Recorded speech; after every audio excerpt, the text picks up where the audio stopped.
Thank you. Good evening. My name is Councillor Hannah Fleet and I'm the Chair of the Education and Skills Overview and Scrutiny Committee. Can I welcome everyone today to today's meeting?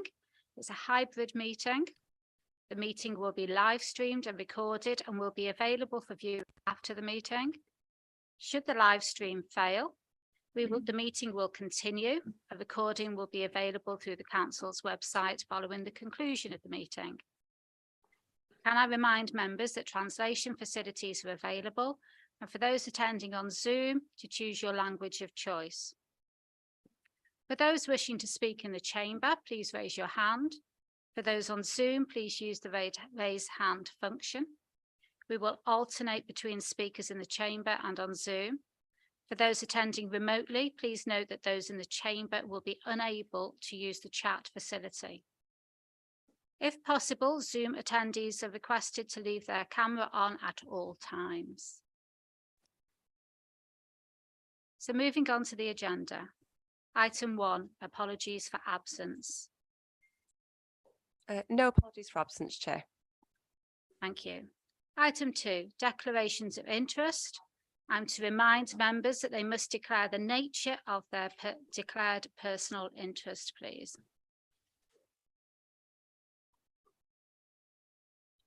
I can see no declarations of interest. Item 3, urgent matters. I am not aware of any urgent matters. Thank you. So item 4, questions to Cabinet members, and I'm not aware of any of those. Okay, so item 5A, we have a notice of motion from Councillor Anne McCaffrey. It's detailed in your pack, pages 3 to 26.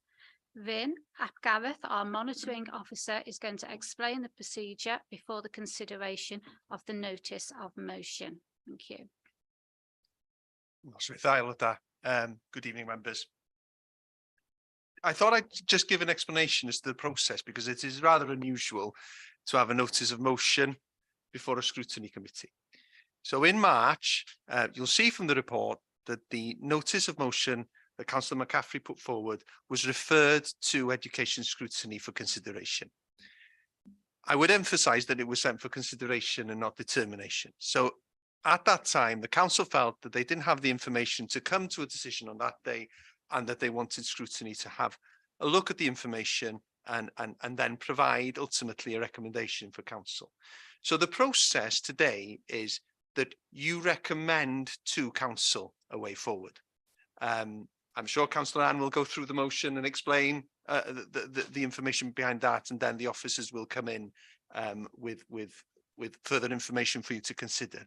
And then we will be looking at proposals which will be on the line of making, as I said, a recommendation to council on the way forward as far as this committee is concerned. So that's in a nutshell where we're up to on this one. So any procedural questions, I'm more than happy to help with that. So on that, I'll leave it there. Thank you, Ian. So Councillor Anne McCaffrey, can you present the notice of motion, please? Thanks, Chair, and thanks, Reen, for your clarification. It's most welcome. Members, underpinning this motion tonight is a moral dilemma for all members of this council.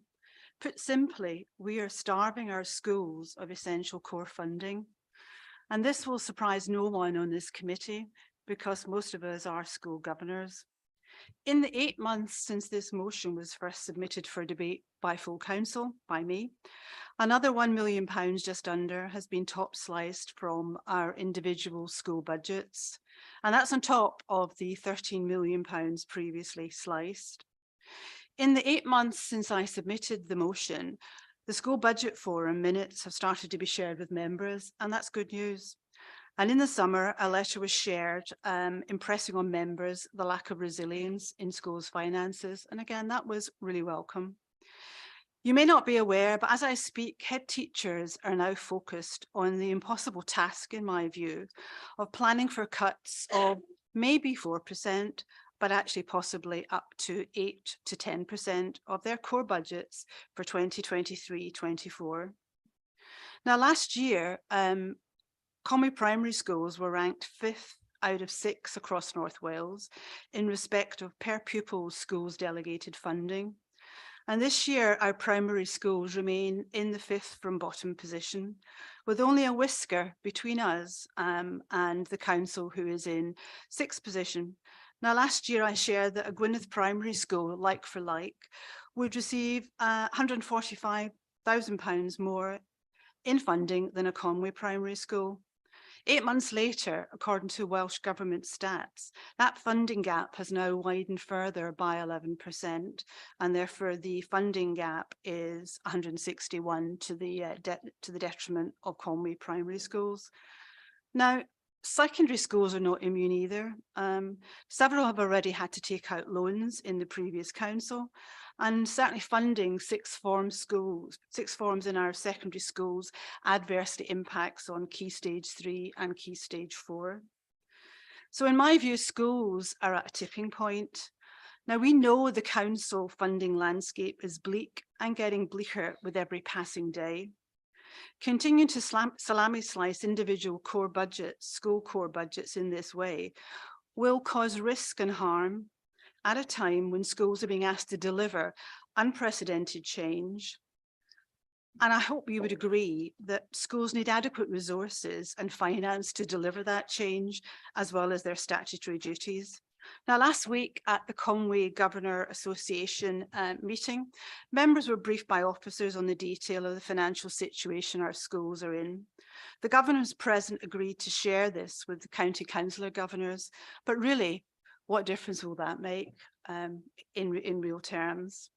And yesterday at Finance and Resources, scrutiny of which I'm a part, voted to recommend to full council on Thursday that our corporate risk register include a risk around schools being unable to balance their budgets with adverse impact on culture, workforce and service delivery. Now, at that meeting, 9 members voted for the inclusion of this risk. Nobody voted against it, but 3 members did abstain. But will full council accept the risk on Thursday? And if it does, what difference will that make in practical terms for our schools?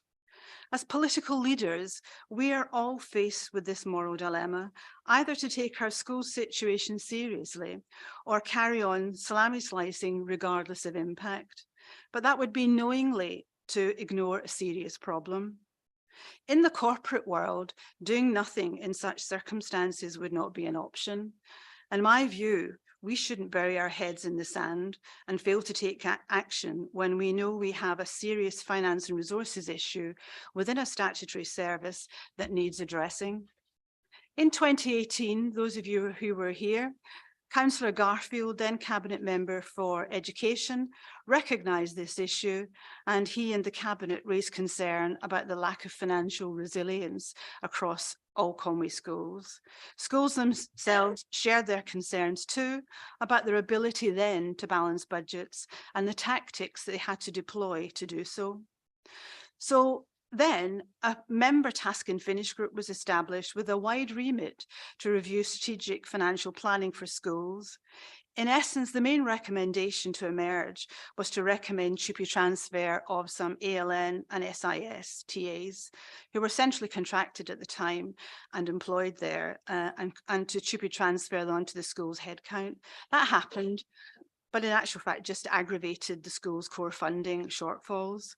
So here we are, 4 years later, and it's no surprise that the scale and size of the problem identified in 2018 has grown, and so has the call for action from the front line. I am conscious, however, that 2/3 of members able to vote tonight on this motion were only elected in May 22. So it makes sense to me to give some context to this motion's journey thus far, so that members able to vote and residents watching will perhaps understand why it's taken 8 months for this motion to be debated. To be clear, I submitted this motion on the 16th of February for a debate at full council on the 3rd of March. The motion was tabled for the 3rd of March, and I was allowed to present the motion, and Lowry, if I recall, responded. But members were not allowed to debate. And in fact, Reen has obviously confirmed that tonight, because the chair of the council referred the motion for debate to Education Scrutiny Committee. I'm sure he didn't think he was pitching it into the long grass for 8 months, but you know, hey ho. But I'll be clear, Referring it to this committee was not my preference. I wanted all 59 members to be able to debate and vote on this motion affecting all schools across the county. But on speaking with Rina earlier, he confirms that in fact this does go back to full council, and not only will it have the recommendation of members here, it will also be open for debate by full council, because everybody elected in Conway needs to have a say in terms of how we go forward, in my view. At the 3rd of March meeting, however, again, for those of you who weren't around, members did debate the council budget for 22-23, the year in which we are now in, and voted for salami slice budgets and a council tax increase. In doing so, they cut another £1 million, just under, from our schools' core budgets. And again, as I've said earlier, schools had already had core budgets slashed by £13 million. So that's just a bit of context, which I thought was appropriate, not just for members, but for any members of the public who are watching. So back to the motion in which I call for a root and branch review. Let me be clear, this is all about finance and resources and a concern for service delivery and school teams' well-being. It is not an attack on or criticism of officers. Just after 10 years as a councillor and a school governor, I'm convinced that we need a root and branch review if we are to discharge our responsibilities as elected members to our pupils and school teams. A couple of weeks ago, Finance and Resources Scrutiny actually voted for this debate to be jointly voted on by Finance and Resources and Education. To me, that made sense since it's all about finance.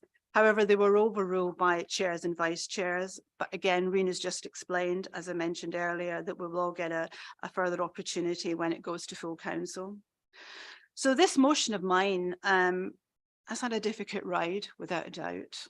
I don't really understand why, but hey ho. But Rina's clarified, as I've said, the motion will return to full council. So to be clear, officers present don't need to feel they have to defend themselves. We all know that they're working hard in difficult circumstances across the council and in all services. I stressed that very clearly on the 3rd of March at full council. But this motion seeks to identify, address and resolve underlying finance and resourcing issues, which are in plain sight and should no longer be ignored. When the Governors Association met last week, I mentioned previously, our officers presented the state of funding crisis in our schools. Governors learned that as well as absorbing £14 million of cuts, the core funding of our schools is not as per our funding formula. Governors were advised that there was real and imminent danger of schools not being able to balance their budgets going forward, and some facts were shared with governors, including, in the last 7 years, we have reduced our council percentage spend on schools, and my research has shown that the share of council spend on schools is down from 39.2% in 2015 to 37.04% in 2021.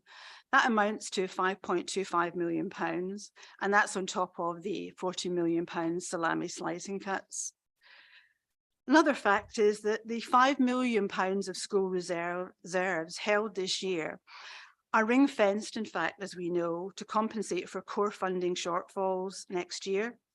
And schools will be unable to balance individual schools' budgets without these reserves. These £5 million reserves may well be much reduced by the time they are needed to be deployed, given the cost of living crisis, the energy crisis, and the anticipated pay awards, which will add to the funding deficit and will hit this year. Next year, we were told it's highly unlikely that school reserves will be able to be built up as in previous years. I'm coming to the end, so just so that you know where I'm going. In debating this motion, some key questions I think we need to ask ourselves. Are we funding our schools in Conway adequately and sustainably? What is the impact of crude salami slicing of core school budgets? Why are we reducing the size of the council pie given to schools and not sticking to our funding formula? And are we, as elected members, really content to let our school teams struggle in the way they are?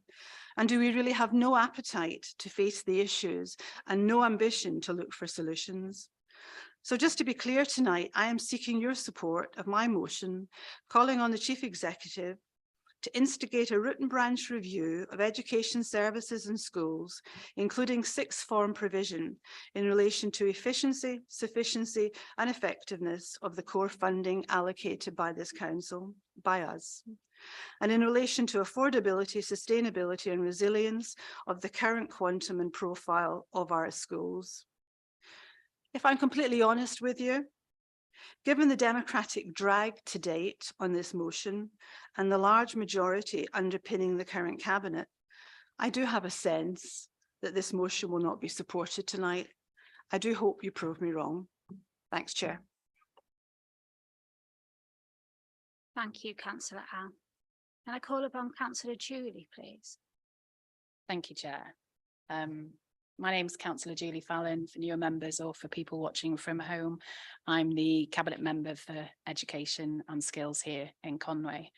And it's my pleasure to introduce the excellent team we have here this evening.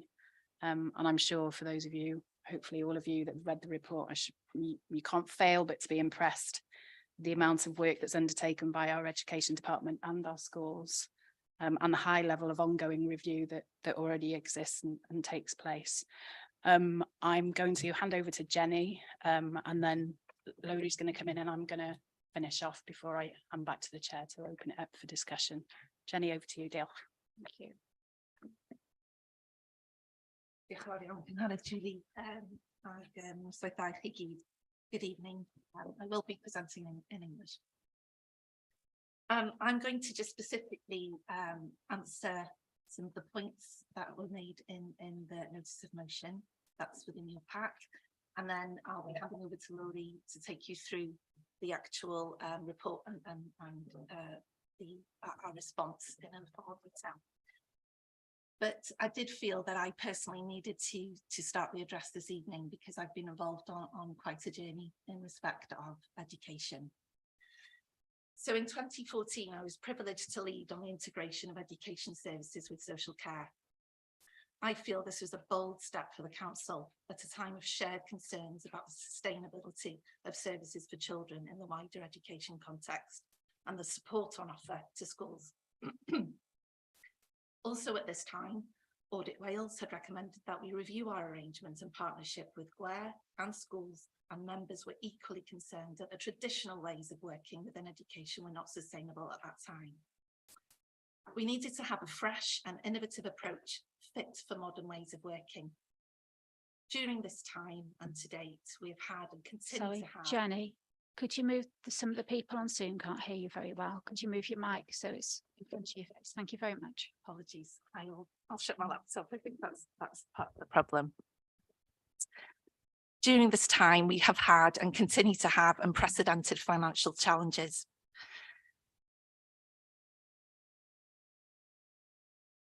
I firmly believe that a root and branch review at this time is not required to address such issues. We need to keep focused and moving forwards with our efforts to mitigate against these challenges together.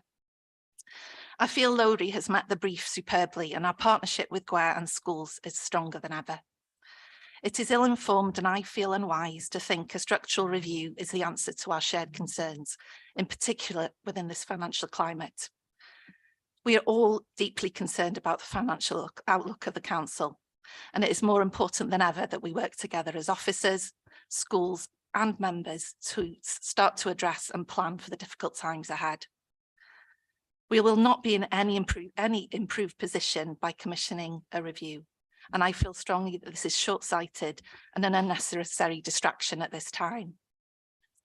So I'll now hand over to Lori to take you through some of the more shared perspectives in respect of the detail of the reports. Diolch yn fawr iawn. Diolch, Jenny, and thank you, Councillor Julie, as well.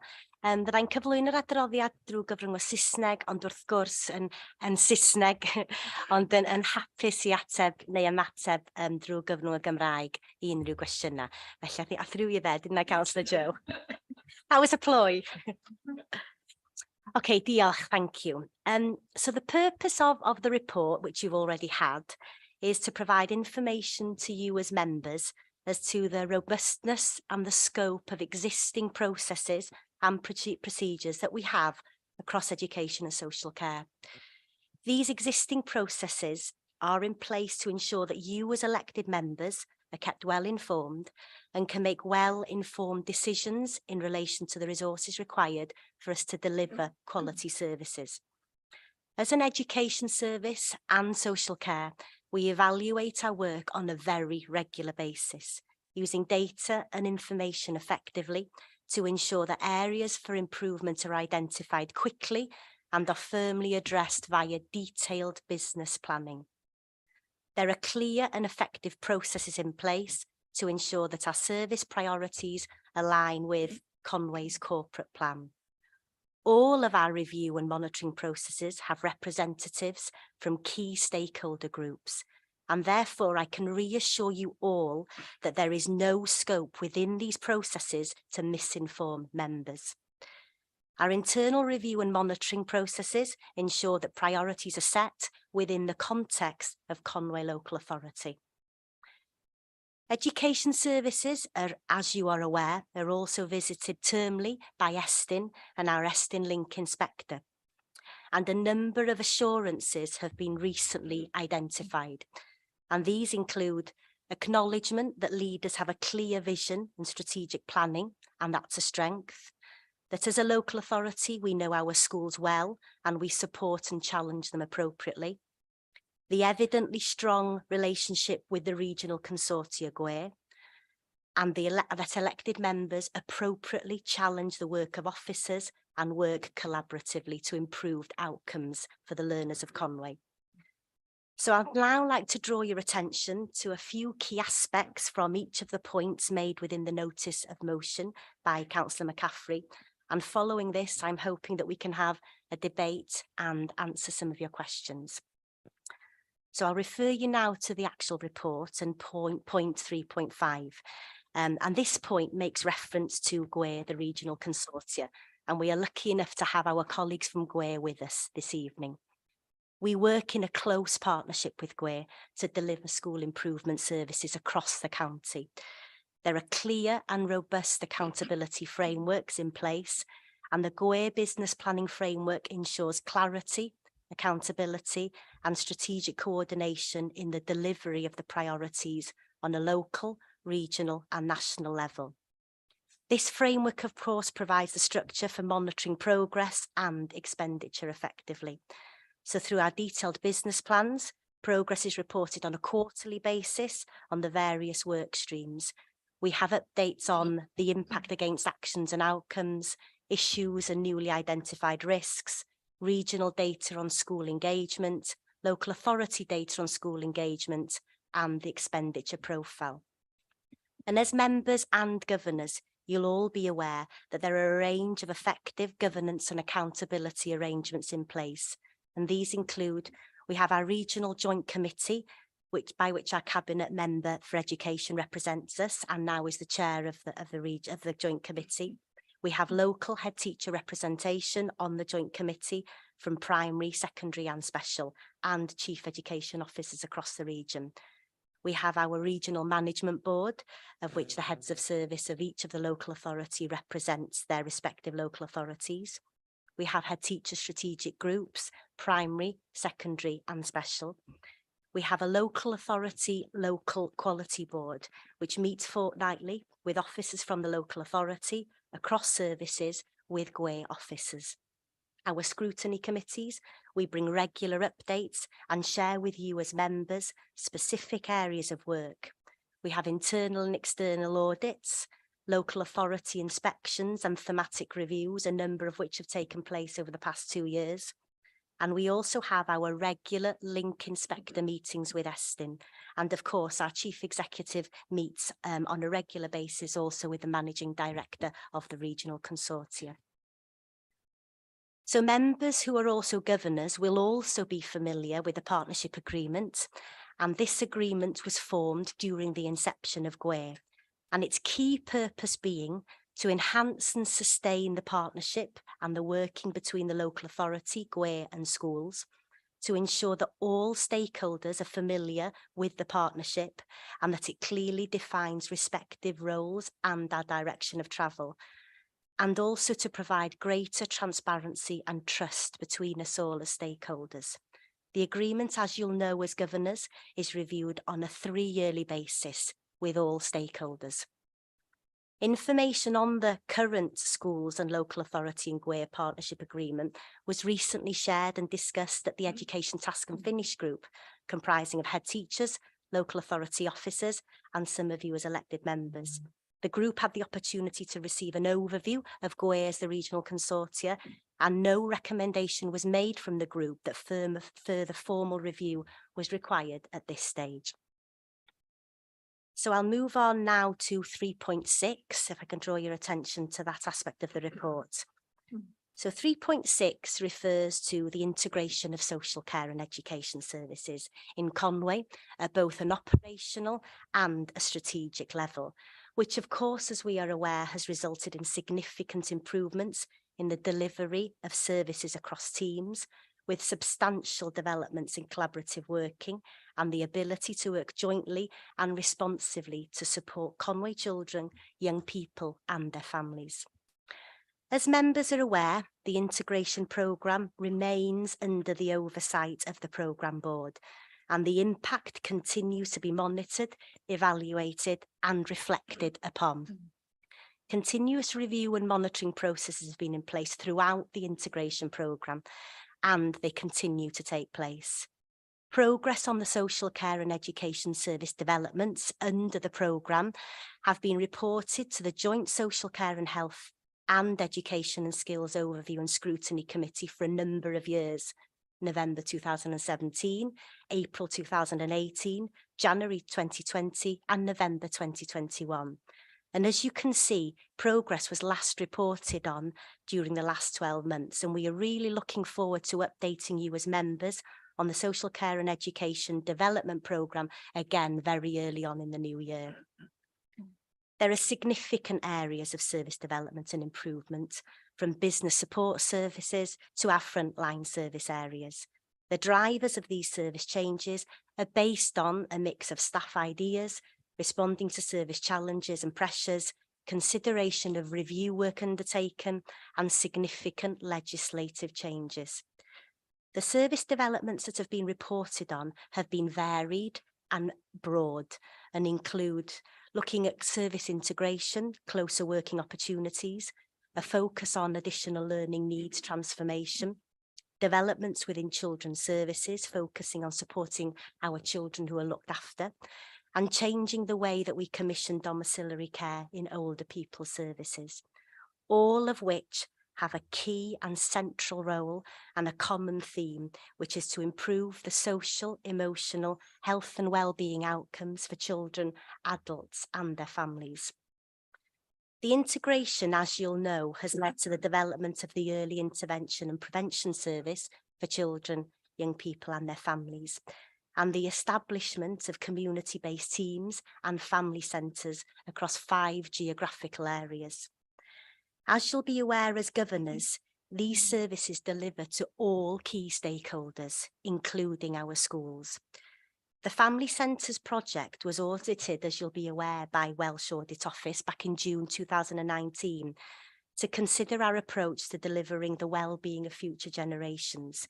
The audit report highlighted, and I'll quote here, "In a challenging financial climate, the Council is taking promising action to act in accordance with the Sustainable Development Principle." And as you'll be aware, Estyn undertook a thematic review of Conway Local Authority's work to support its schools between March and August 2020.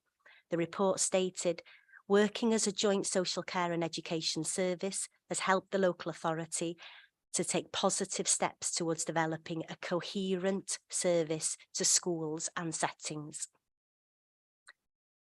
So I'll now move on to the next point, 3.7.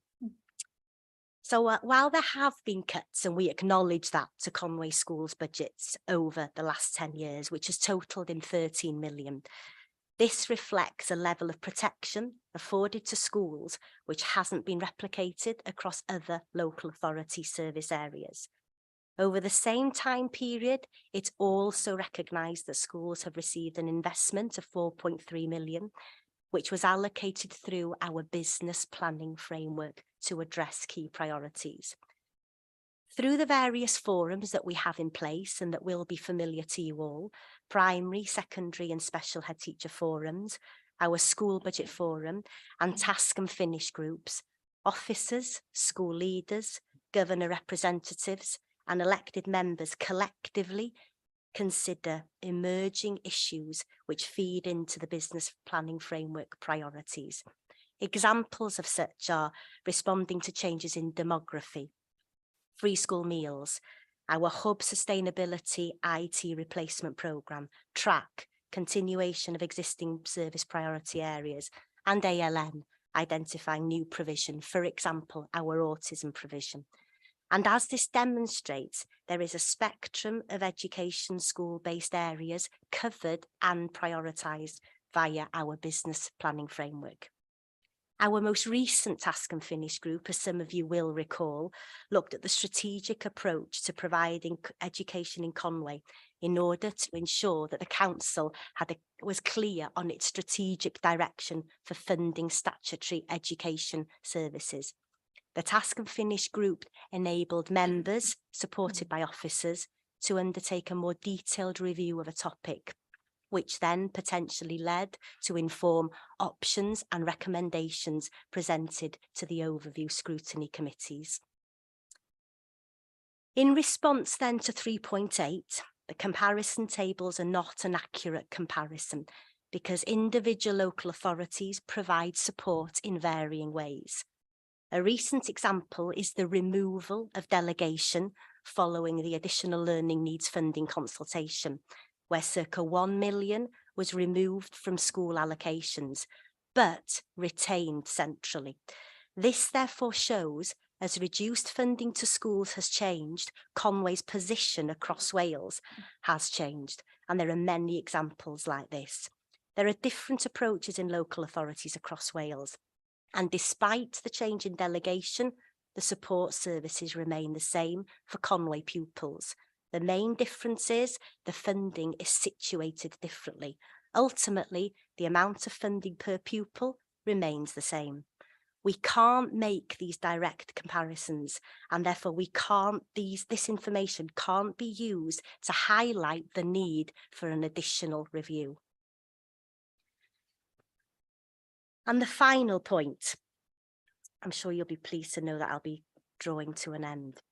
3.8.2 refers to the impact of funding on pupil outcomes. There has been a commissioned independent review on this topic by Luke Surbetta, and I'd encourage you to go and look at that piece of work, which concluded that school finance is not the only indicator of pupil outcomes. The majority of the evidence supports the idea that additional spending has a slightly greater impact on the attainment of FSM pupils than spending on other pupils. There is some evidence to support the conclusion that spending can play an important role in educational achievement, although other factors explain the majority of the variation in learner outcomes. So to summarise, key messages and takeaways for this from this paper for you as elected members.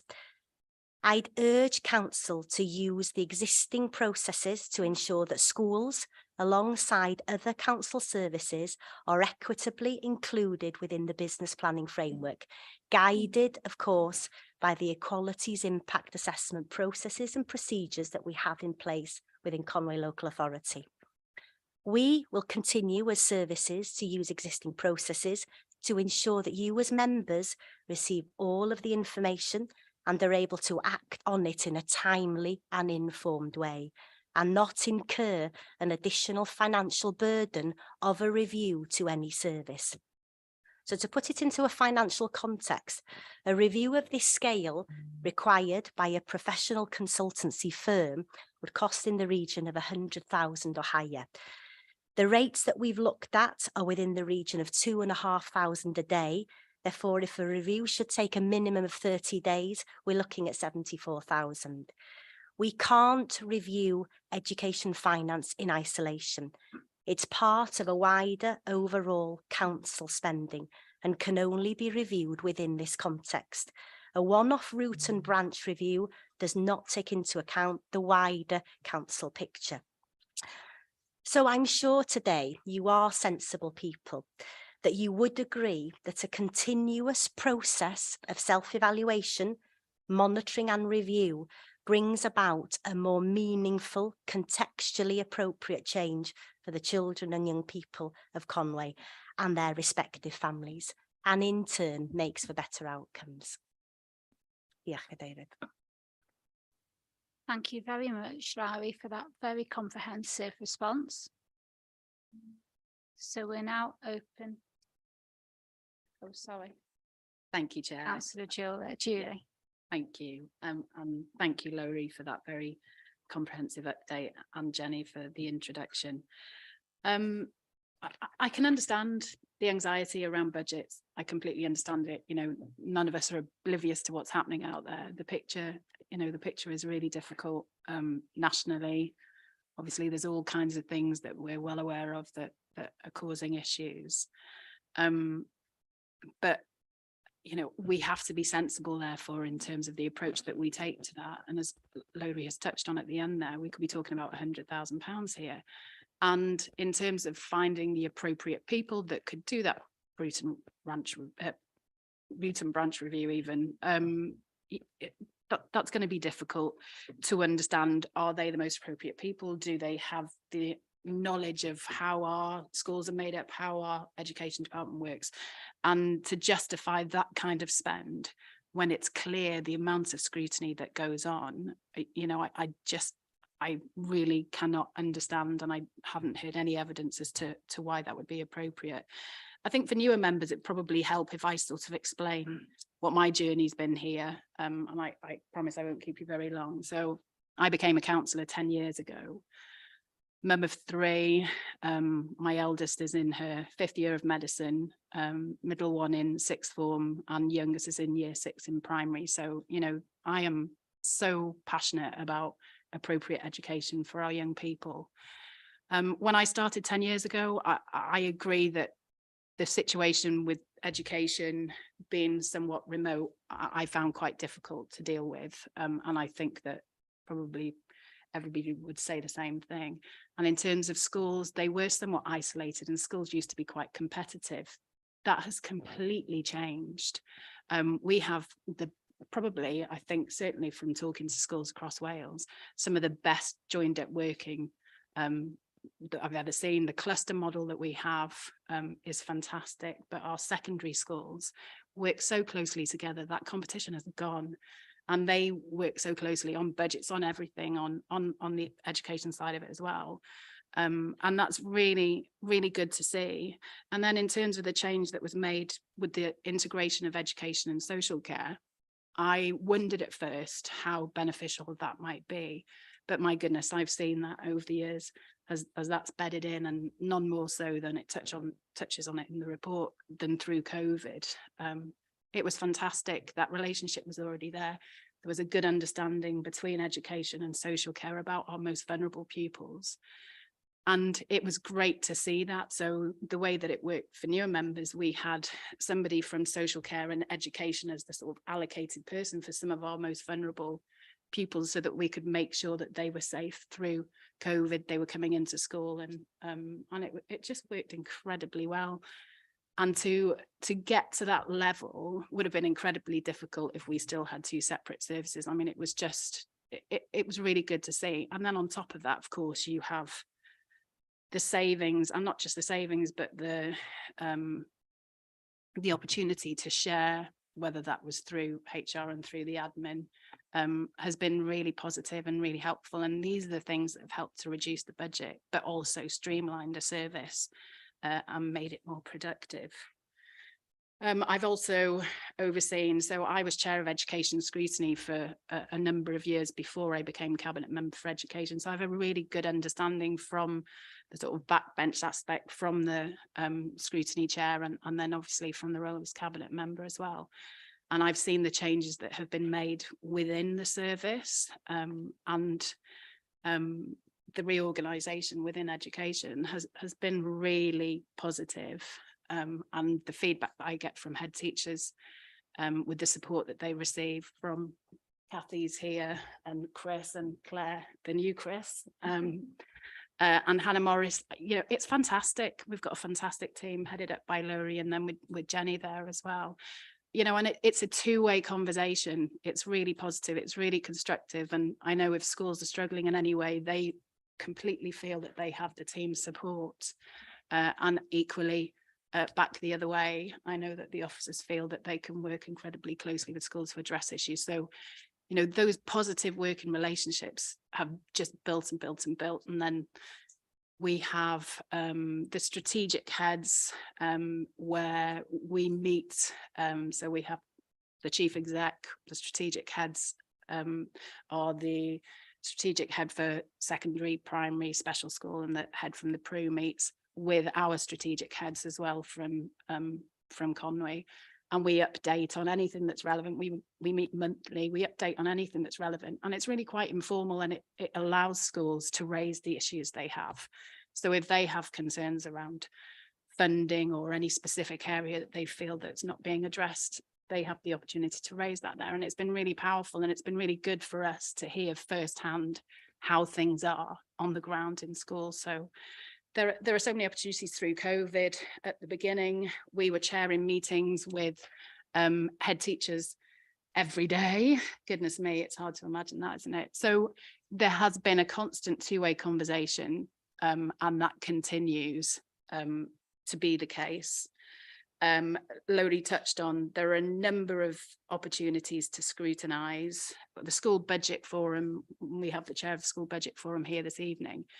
I'll agree, maybe in the past it hasn't quite been where we wanted it to be in terms of meeting regularly enough, or perhaps addressing some of the issues that obviously have grown over the years in terms of budgets.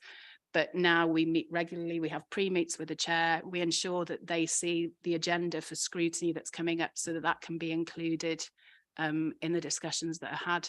And it's completely transparent and open. David comes along and updates in terms of where the financial situation is. But I just want people to be clear that there is ample opportunity for schools to raise issues, for us as members to be aware of where we're at. It is very open and transparent. Obviously, we have audit, we've have joint scrutiny in terms of education and finance. We've had education and social care. Obviously, we have cabinet. But I think really, in terms of responding to this, even if we were to have a review, that would tell us that we need more funding. And in terms of that source of funding, it's not down to the council. And I wish it were, and I wish we had a stash somewhere of millions of pounds that we could say, actually, let's take it out of there. But it isn't. And we all know that funding comes from the UK government to the Welsh government and then to us.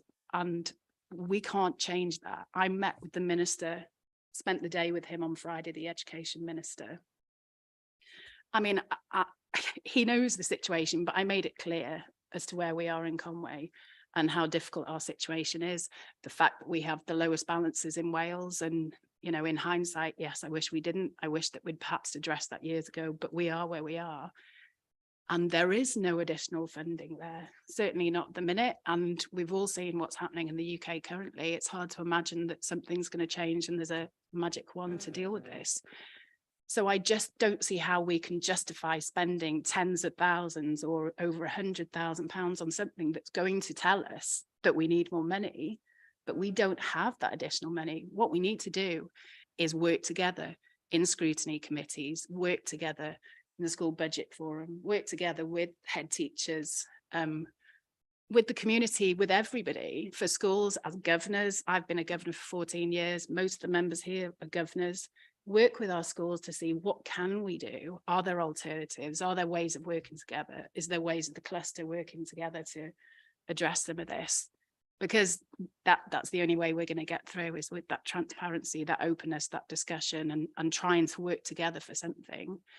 Because this is a pointless exercise, because we all know we need more money, but we don't have that funding. We can, and I know the leader is meeting with our MPs, that we're asking UK government for that additional support, but I guess that remains to be seen where that goes. But yeah, I appreciate what Anne's trying to do. I appreciate that the situation financially is difficult, but I am very satisfied that every opportunity that we have to be open, to be transparent, to discuss as members with schools, with head teachers, with the education department, with our finance officers, the opportunities are there. It's for us to work together to try and address that. But yeah, thank you, Chair, for giving me the chance to just share my thoughts.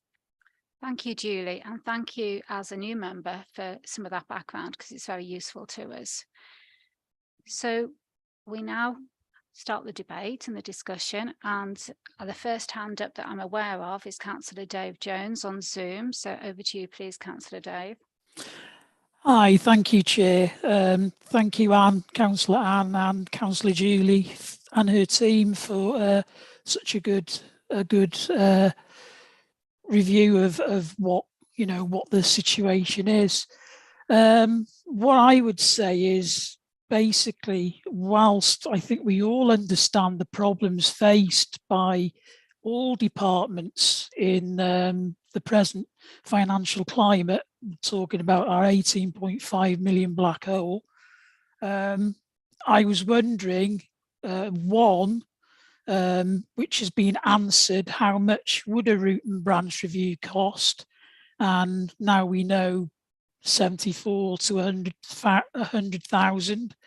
But my second question was, how could we possibly finance it in this climate? After looking at all the arguments and listening to everybody today, I've personally changed my view on this, and I would recommend straight away in this debate that we don't support a root and branch review of education services in schools, basically on cost and how would we fund it.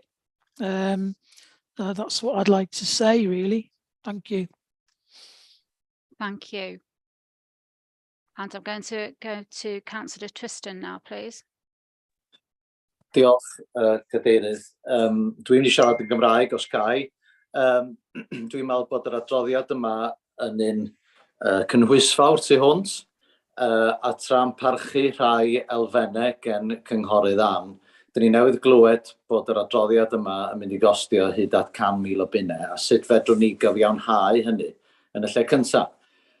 Hynny yw, yn gwaith ni fel cynghorwyr ydy craffu, ydy gofyn cwestiynau anodd, dyna rhan anatod o'n gwaith ni'n de. Mi ddywedwyd ddoe mewn Pwyllgor cyllid ac adnoddau, mi ddudodd, neu un cynghorydd, I'm not going to be institutionalised, medda fo.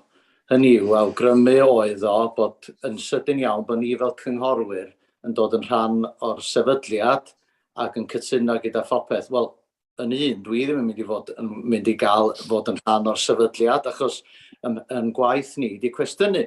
A mae ar hyd yr amser, dyn ni mewn Pwyllgor Chraffu, yn gofyn, yn herio, yn holi, dyna di'r rhan o'n gwaith ni. A mae gen I gwestiynau ynglyn ag elfennau addysg, ynglyn ag elfennau o gwe, na dwi'n hapus, ond lle a phwrpas hynny ydy mewn scrutiny, mewn craffu. Be di'r pwynt gael adroddiad yn deithio ni'n union be dyn ni'n wybod yn barod. Dyn ni'n gwybod be di'r heriau, dyn ni'n gwybod be di'r problemau.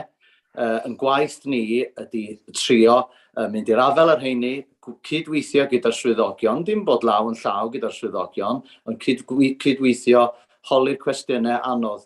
Dyna di'n swyddogaeth ni, a dwi ddim yn gweld bod adolygiad. Dwi wedi bod mewn yn rhan o sefydliadau eraill lle mae yna adolygiadau wedi digwydd, a sydd yn deithio ni yn union, yn deud wrth y Pwyllgor wedyn, yn union beth dyn ni'n wybod yn barod, a hynny mewn ffordd fydd yn dargyfeirio'n swyddogion ni o'i gwaith, o'i priod gwaith, y gwaith maen nhw fod yn neud, yn dal ni nôl ar elfennau eraill drwy gynnal adolygiad. Felly, dwi'n gwybod bod yna elfennau gen cynghorydd Ann yn ddiffiant, a dyn ni gyd fel cynghorwyr yn pryderu. Dyn ni mond I edrych rwan tuag at San Steffan a gweld y syrcas sydd yn digwydd yn fanau I weld yn y misoedd nesaf mi fydd y glan gaea yma gyda'r mwyaf caled y byddwn ni'n gweld. Hynny yw, mae yna bobl yn mynd I ddioddau yn enbyd, a mi fydd addysg yn dioddau. Ond yn gwaith ni rwan ydy gweithio'n galed tuag at lliniaru peth o'r anawsterau yna yn hytrach na chymeradwyo adolygiad drydfawr fydd ddim yn ateb y problemau yn y diwedd. Felly dwi'n mynd i fynd gydag, dwi'n yn siŵr oedd y cynghorydd Dave yn, oedd o'n cynnig yn fanne bod ni'n mynd am opsiwn B. Cynghorydd Dave, dwi ddim yn gwybod. Yes, I was Tristan. Yeah. Wel, os gwelwch yn dda, Gadeirydd, felly gai eilio y cynnig yna. Diolch yn fawr iawn.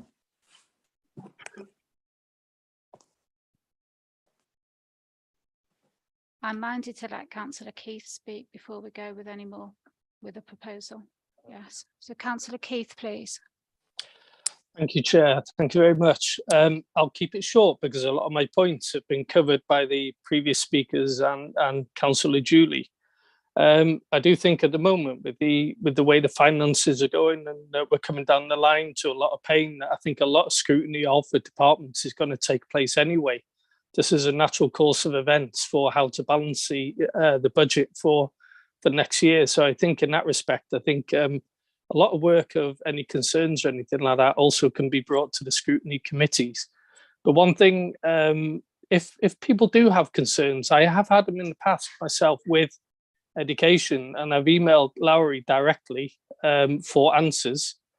She has replied. I've also dealt with Julie in the past, but there's all sorts of different avenues that can be explored rather than going at it like a bull in the china shop with the added cost of a full review. So I would like sort of reassurances from Jenny and Lowry, just to reassure some of the newer members that there is avenues that can be taken to email officers directly if there's any concerns in any aspect of the education department.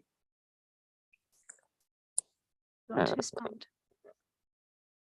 Thank you, Councillor. Yes, absolutely. Across social care and education, or indeed, I'm sure I'm talking about the strategic leadership team as a whole. If you have any concerns, and I hope you do find us responsive, then you can come to either us or any of the team. And I think it's really important that you get that feedback swiftly on any issues that you wish to raise. And I think it is important just to reflect, if I may, on the other mechanisms we've got in place that Lowry's outlined in the paper, and that there's a variety that perhaps we haven't mentioned, service performance reviews, etc. That there are opportunities regularly through scrutiny, through this scrutiny as well. And our forward work programme, I think, shows a full and detailed look at various topics that are included in this notice of motion. But yes, to answer Councillor's comments, absolutely. Thank you very much. And thank you. Councillor Frank, please. Councillor Frank. Thank you, Chair. Echo. So what I've heard is that, do we go away from here knowing that the schools in Conway are in a good financial position? That's a nut of this. Are they in a good financial position? And if we're all agreed they are, fine. If they're not, why not? It's a statutory service, but it's a statutory service where the headmasters can't say what they actually think unless they're in committee facing officers who may have the same or different opinion.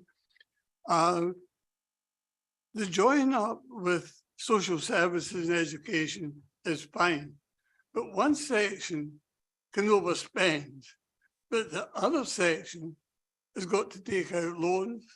So there's an impasse there. So I'm delighted we have councillors like Anne McCaffrey who brings these things up, who gets a lot of members attending and officers so that we can discuss these things openly, without rancor, without anger, but for the benefit of the pupils.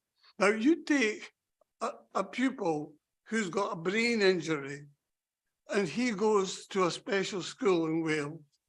The difference there will be immediate because they're specially trained.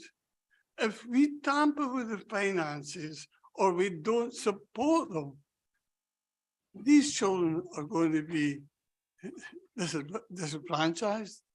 It's important ALN have the schools got the resources to implement the new ALN. I don't know. That's why I come here tonight to listen and I learn. But do I go away from here thinking Conway schools are in a good position? And Chair, it doesn't matter what Denby's doing, what Anglesey is doing. It doesn't matter what Conway's doing. And I'm grateful for all the comments and I'm grateful to Anne. And option B, if they vote for it, has got a review in it. So thank you, Chair. Thank you, Councillor Frank. So Councillor Ivor has been waiting a while, so if I can go to him, please. Diolch yn fawr. Fyswn i'n hoffi diolch i'r swyddogion am yr ateb fel cynhwysfawr. Fel tad i ddau o blant sydd yn mynd trwy'r system ysgolion yng Nghonwy ar hyn o bryd, dwi'n gweld lle mae'r problemau, ond mae'r problemau cyllid ddim di cychwyn, ddim di cael eu tarddu fama, maen nhw yn bellach i ffwrdd o fama, a dwi'n gweld mwy o waith o'n blaenau ni trwy ein arweinydd yn siarad hefo San Steffan a Caerdydd a gwaith trwy'r WGA. Fan'na mae'r ateb ddim yn trio tynnu i ddarnau ein system ni fama. Dyn ni'n gwybod mae'n job mynd i siopa heb bres, a heb pres ddim ni sy'n dal y pwrs mawr, so yn fan'na mae'r ateb. Diolch yn fawr i chi.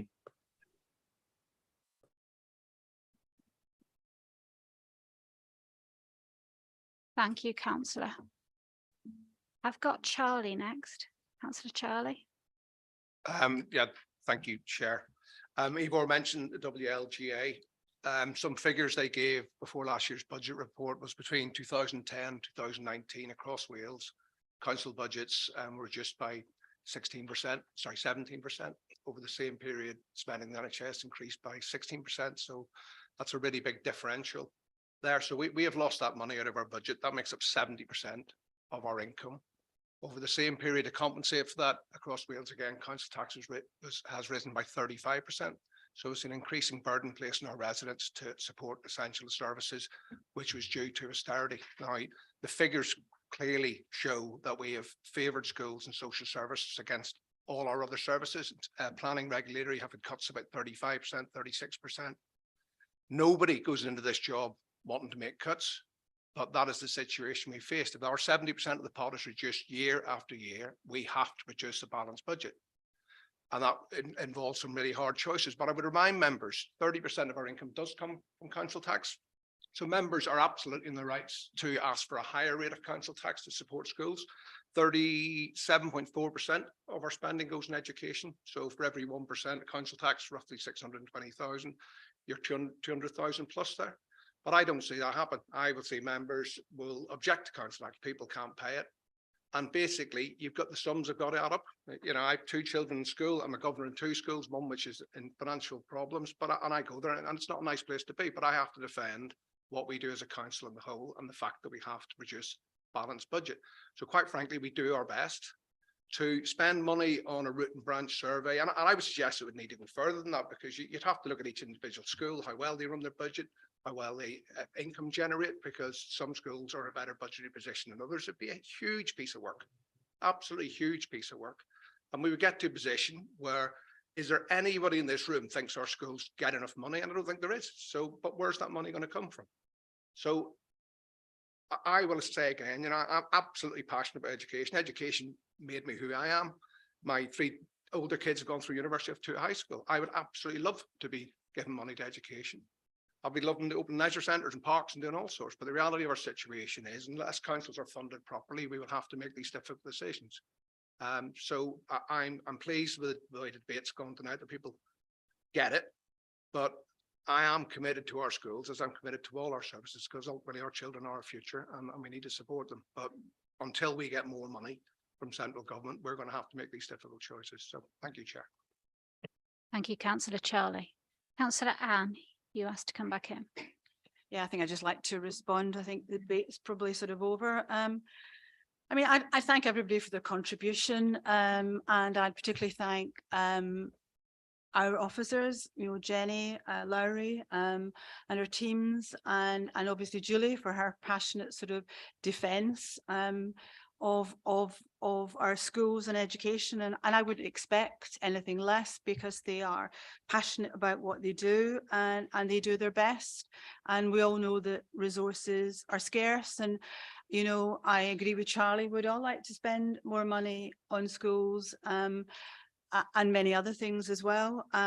But obviously, I don't think anybody in this room is under any illusion that you have to cut your coat according to your cloth. And therefore, tough decisions we talk about, but tough decisions always do have to be made. And it's really interesting. I mean, that behind some of the passion, you could actually say there's emotion on my side, on everybody else's side who's talked tonight. But, one of the things that, the review that I'm calling for actually takes away that passion.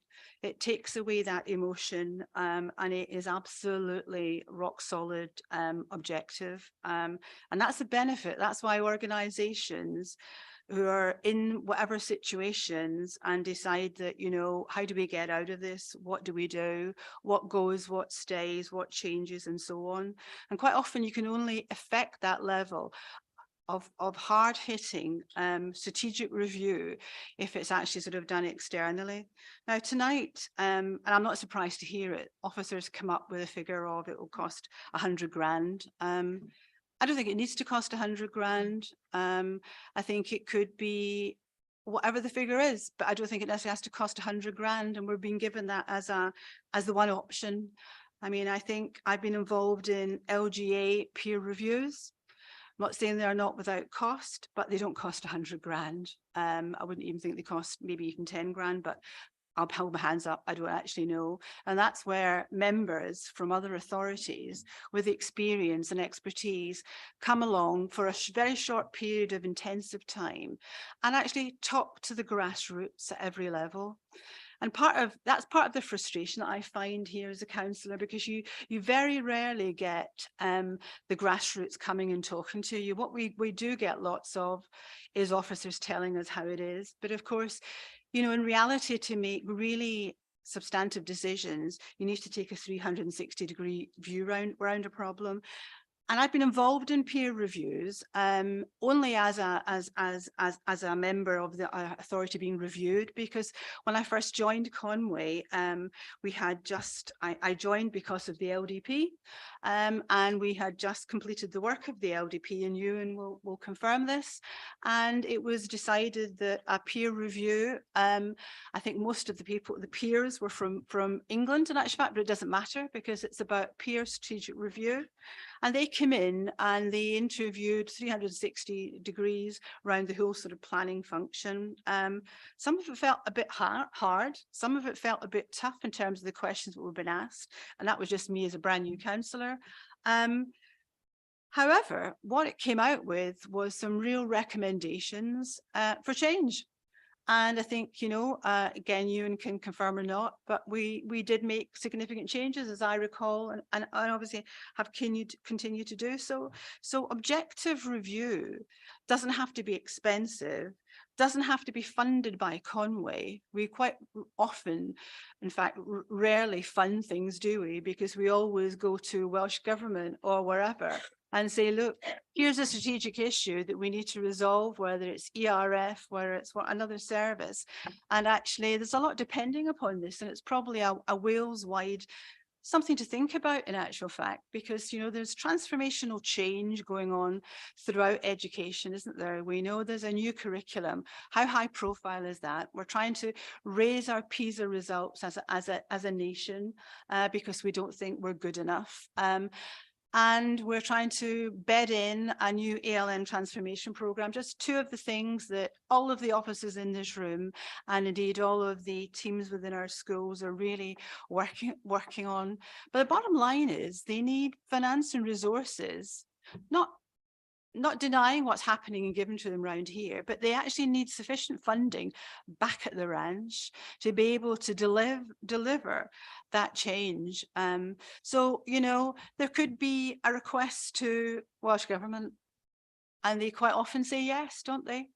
I mean, this isn't urgent. This has been going on for a long time, this underfunding of schools, in my view, certainly since I've been around. So it's something that we don't have to throw ourselves or catapult ourselves into. We can actually, if there's a will, there's always a way. And that's both around funding and that's actually around doing it quite reasonably, rather than looking at the option that, you know, has been presented as the one option here of 100 grand spend.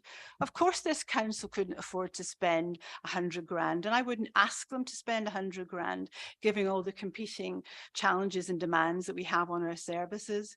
But remember, keep it high, stay focused, and you can actually do things in a different way and still achieve a good result.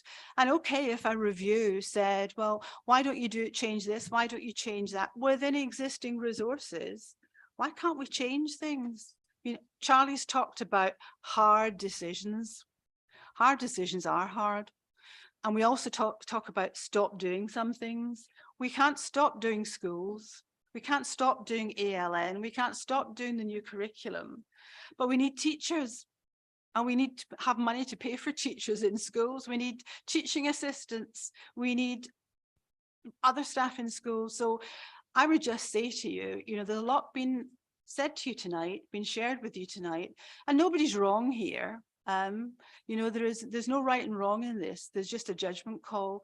Do we believe that we should actually take some time to listen to our schools and the whole 360-degree picture around what it's like to actually try and deliver the challenges that everybody in this room and everybody in our schools are so valiantly trying to deliver, but really without the funding that they need to? That's the message that we're hearing as governors. That's the message I'm hearing in school. And that's a message I'm hearing out on the front line as well. So I just ask you, it's very easy to say, no, we can't spend 100 grand. This isn't about spending 100 grand. This is about treating our schools and their in-school core funding with dignity and respect, because you can't do this huge agenda on very little money. Thanks, Chair. Thank you, Anne. Well, I've got quite a list of names here, so Councillor Gwenol. Dwi am siarad yn Gymraeg. Da ni wedi clywed y cynghorydd Julie yn egluro, chymod, does a ddim arian I ddod o unrhyw le, lle rhaid ni derbyn hynny. Yng nghanol yr drafodaeth heno, dwi ddim wedi clywed neb yn deud bod safonau yn isel mewn ysgolion yng Nghonwy. Chymod, ta hynny'n bod oherwydd y diffyg arian, fyswn ni'n deud oes mae angen archwiliad. Ond tra mae'r safonau'n uchel, mi wneith penaethiad ysgolion Conwy, athrawon a chymorthyddion ysgolion Conwy weithio I gyts allan mwyn gwneud yn siŵr bod y safonau yn uchel yn yr ysgolion. A tra mae hynny'n dal I fod, dwi'n meddwl bod gen achos I chi'n diwario hyd at 100,000 ar archwiliad sydd ddim yn mynd I ddeud yn byd wrthych chi. A jyst un pwynt arall, cynghorydd Ann, mi wnaethoch chi sôn ar ddiwedd y cyflwyniad, bod gennych chi'n llawer o ffydd yn yr aelodau newydd sydd ar y Pwyllgor Chraffu Addysg a Sgiliau oherwydd ein bod ni newid i'r cyngor. Ydw i'n anghywir I ddeud hynny?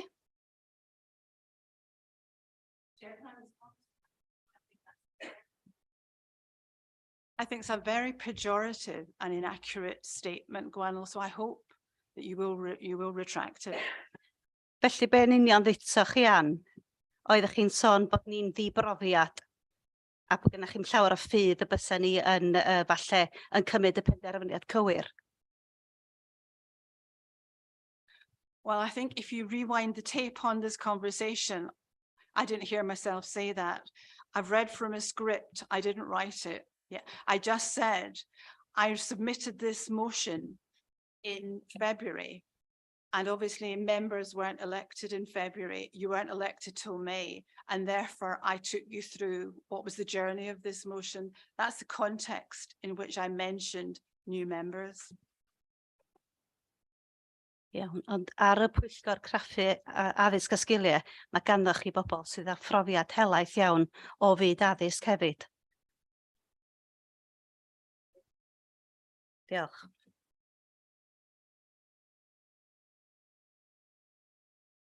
Thank you. I'm going to move on to Councillor Paul. Councillor Paul's not a member of this committee, but it's within my gift to be able to permit him to speak. So, thank you.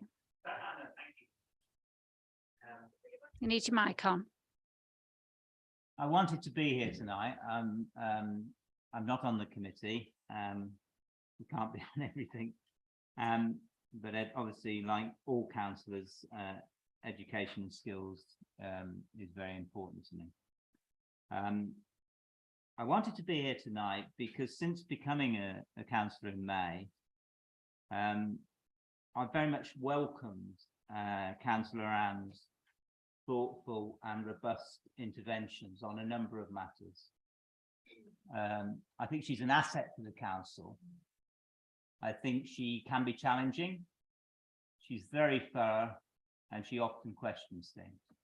And I have a lot of respect for her because of that. It's not easy. I also wrote to Councillor Julie before this meeting about this motion because I wanted to share some thoughts with her about the motion as well. As a new councillor, I also want to say, because it's been discussed, people mentioned it, about asking questions of Larry and Jenny. And since I've been on the council, I've had no problem answering questions to them, and I've had no problem receiving comprehensive answers. And I have been at times quite robust in those questions. And I would say the same with Councillor Julie.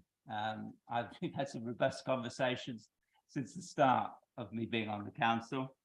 And we actually, very early in my days on the council, we had a meeting to discuss with officers and with Councillor Julie what we were doing in terms of supporting parents who are going through the ALN processes all the way to tribunal. And again, we had a robust and frank discussion about that and looked at what could be done to improve that pathway, that journey for our parents.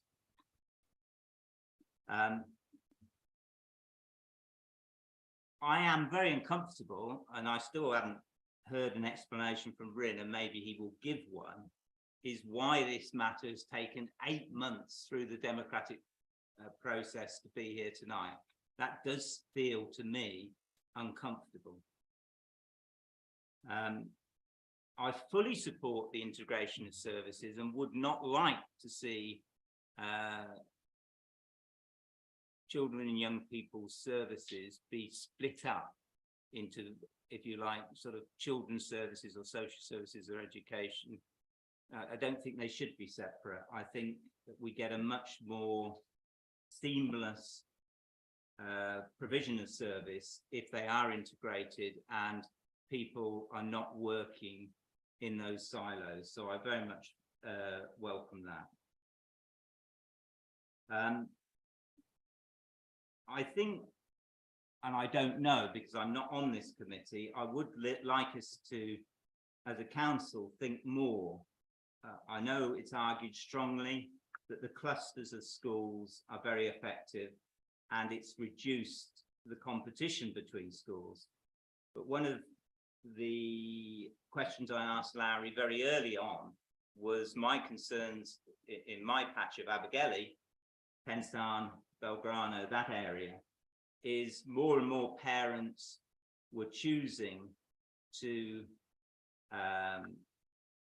take up the offer of a school outside of Abergele and other catchment schools in the Emirates Avians school. I got a very comprehensive response, the detailed information of parents that were choosing not to go from the catchment schools to other schools in the county. And I think I'm not happy about that because it's worrying that Councillor I've got Paul, a very deep. I'm not quite sure I can get in the relevance of this to the motion. Well, I'm saying that I'm making this point because the arguments in the debate were that under the present system, we can't have robust interaction with officers or councillors, and that's why. So I'm just posing those questions. I think two other questions I would just ask. I think the benchmarking question is very important, and particularly the financial benchmarking. And on finance and resources that I am, there is often benchmarking against other authorities across Wales and across North Wales. And maybe Amanda could answer the question, if the benchmarking that's been in this debate tonight is not appropriate, to look at whether there is more appropriate benchmarking.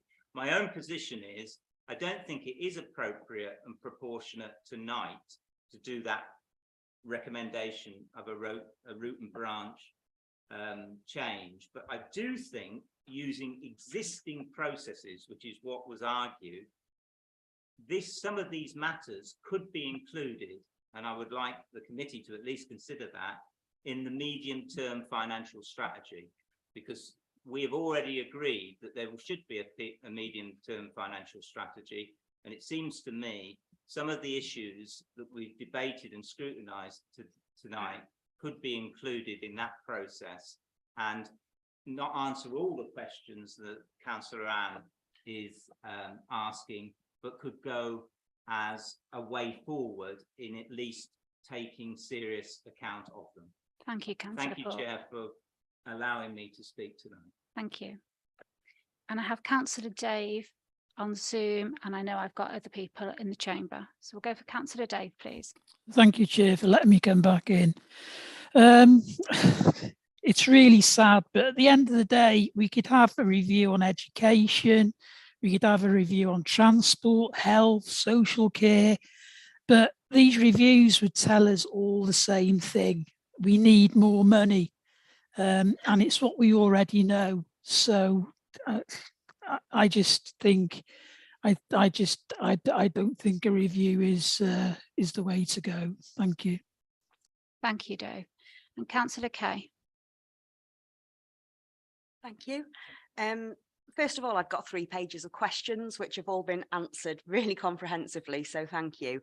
And I just wanted to come in on what Councillor Anne came back to say about you felt that we needed independent people in that weren't emotive or passionate. I disagree with that, because what is the point in us having a council if we need independent people to come in to do that job for us, when that is what we're here to do? We are independent people that are here to scrutinise, and we are here to review things like that. So why do we need to fork out an extortionate amount of money that we don't have to get people in to do what we are here to do? I'm proud that these people in this room are emotive and passionate, because I think that's what we're all here to do. So I disagree that we would need somebody to come in that's impartial. We're all impartial, you know, that's why we're here. But I just wanted to pick up on that because I didn't agree with that point. Councillor Anne. Yeah, I mean, I'm happy to respond to that, Kay. It's no disrespect, but I say we would benefit from an independent review. Objectivity is something that's to be completely prized. We can't be completely objective, because obviously we are the council, and what I'm actually saying, we should review our decision making. So this is coming over because nobody has made these decisions that put this council or our schools in the position that they are in, except us. So this is about oversight in terms of the position that our schools are in and education is in, just because of the decisions that we have made, because it's us that have made them. So, you know, there's no disrespect intended, and I hopefully I've assured you of that's the case. But, you know, it's standard in organizations to take, you know, strategic reviews, and they tend to be independent of all the people who are functioning within whatever the operation is, because it takes a helicopter view. So But I also would say, you know, you go back to the fact that it's 100 grand of a review. You know, I don't accept the premise that it has to be 100 grand review. In fact, I vehemently would dispute that it has to be. As I've said earlier, I don't think an LGA peer review would cost anything like that. It might cost 10 grand. I have no idea really, but it certainly wouldn't cost that sort of amount of money. So I think, you know, we're not comparing, you know, apples with apples in terms of what I'm saying is probably the position I would be in. But the final thing I would just say tonight is, you know, I respect everybody's view. I respect everybody's can disagree with me, and that's absolutely fine. Clearly, I think there isn't much consensus around the motion. I think I said at the beginning, I didn't expect there to be either. But just for the record, I would like to propose option A, that we do support the motion anyway, just so that it's on the record that's a proposal that potentially somebody, if they do feel inclined to second it, that we may well vote on tonight or not. Thank you. I'm going to pass on to Thuryn, who's going to just go through some of the procedure. Yes, we have a proposal and a seconder, so we will put that up first. If that falls, clearly we will put the proposal that Councillor Anne has put. We need just to rejig the wording slightly in terms of option B, sorry.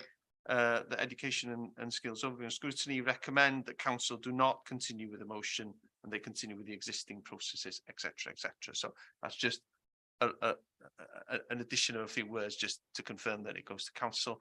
And just quickly, because I know everyone has been debating this for a while, in terms of timing, just for clarity, this came in March. We had an election period that came straight after that we couldn't bring it forward. We then had an election. We then had an induction program, and then we had the summer break. So therefore, the first available time really we could have had this was September, October. So this is really the first available timing that we could bring it forward. So I hope that gives some clarity as to timing. Okay, Councillor Julie. Thank you, and thanks for that clarification, Trine. And I was going to touch on that myself.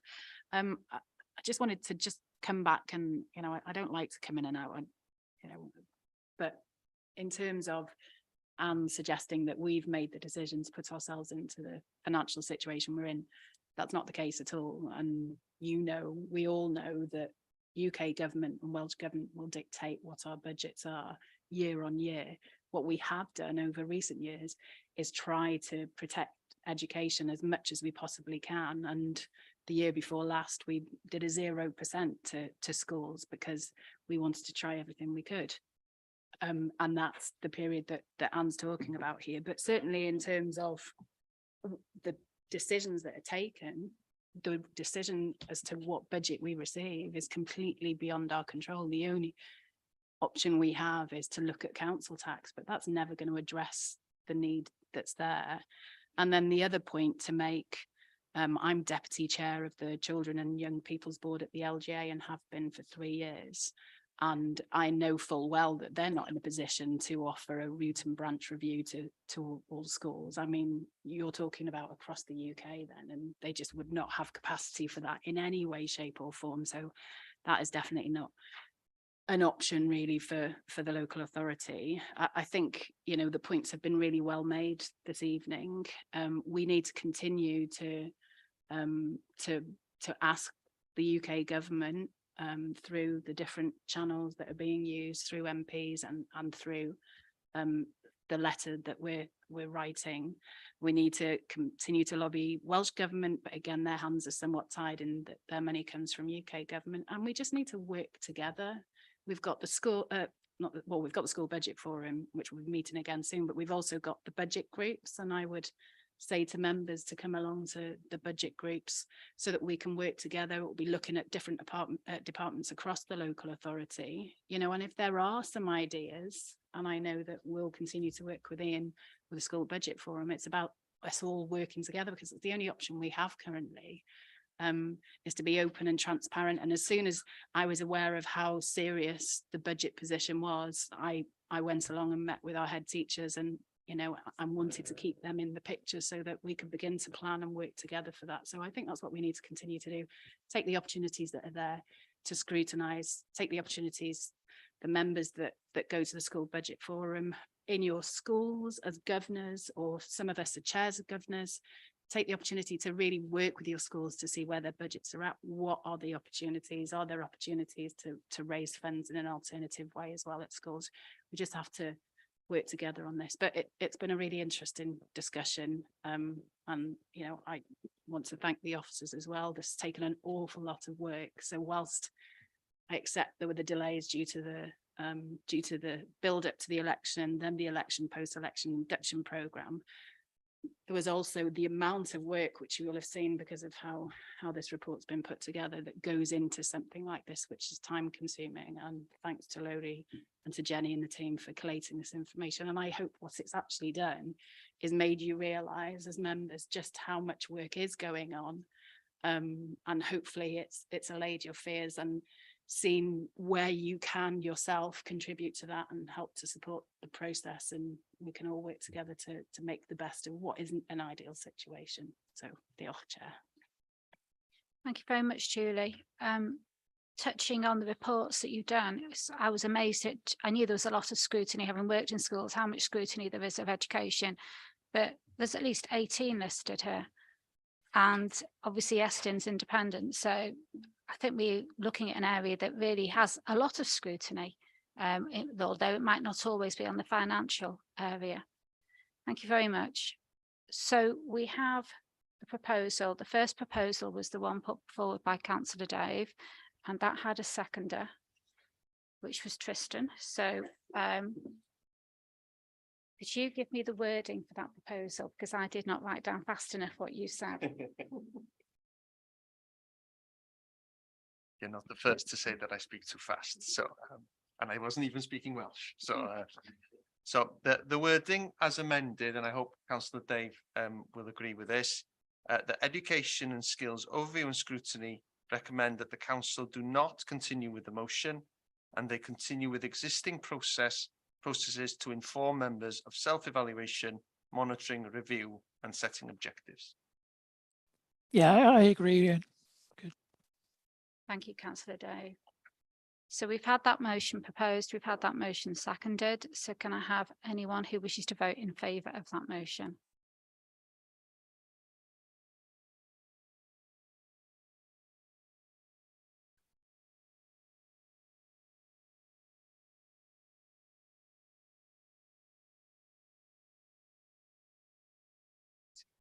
Thank you. We've got 13. Can I have any members that wish to vote against that motion?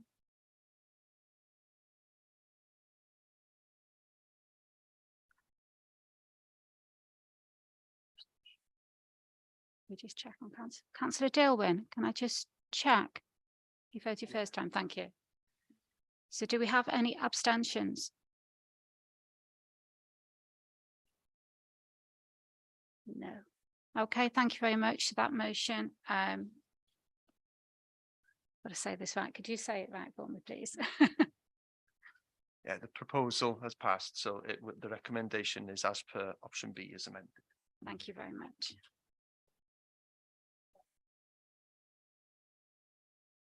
13 for, 1 against and no abstentions.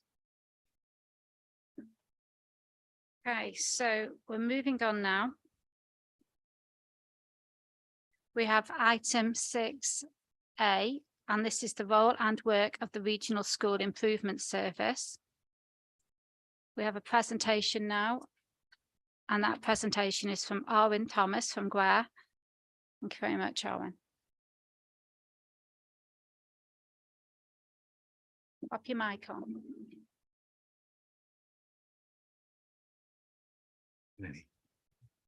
Diolch fawr, Madam Cadeirydd, am y croeso. Nâi aros I bobl roed i'w clust ffonau ymlaen yn y lle cyntaf. Ddim di'ch tywys chi drwy y cyflwyniad, ac ar y diwedd fi'n hapus I dderbyn cwestiynau gynddych chi ac unrhyw beth, chymod, bwyntiau sydd dyn ni'n di egluro ddigon clir wrth fynd yn blaenau. Felly, drosodd I Clare, ymwneud Clare eich tywys chi, rhoi trosolwg heno yn y lle cyntaf ar sut mae Gwe yn cyfrannu I gefnogi Cyngor Sir Conwy. Diolch.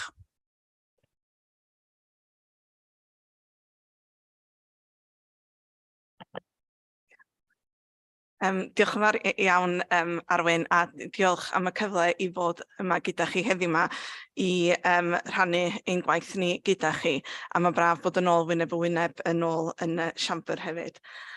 Dydy'r sgrin cyn i mi ddechrau ddim yn ymddangos fel mae ar y sgrin ni, so dwi'n meddwl mae'n ymddangos yn llai yn y siambr na beth ydi ar Zoom efallai. Dwi'n ymddiheuro am hynny. Okay, yeah. So felly, jyst i gyflwyno'n hun, Claire Rowlands ydi enw fi ac dwi yn fyfyroli yn gwedi arweinydd craidd uwchradd yn cefnogi ysgolion uwchradd Conwy ac yn cydweithio gyda yr awdurdod. Mae'r cyflwyniad yn rhoi trosolwg i chi o'r papur sydd wedi cael ei gyflwyno i chi ar atodiadau heno yma. So dwi'n mynd i rhannu'r cyflwyniad i fyny yn rhoi trosolwg i chi o rôl a gwaith gwe, a hefyd wedyn i roi diweddariad i chi ar gwricwlwm i Gymru yn ysgolion Conwy hefyd, ac fel oedd Arwyn yn dweud, da ni'n hapus iawn i dderbyn cwestiynau ar ddiwedd y cyflwyniad gen i chi.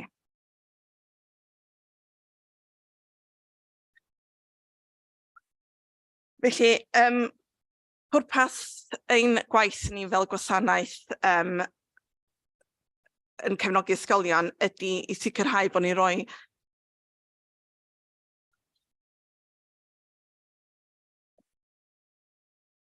cymorth no, okay. Sorry, mae'n broblem technegol.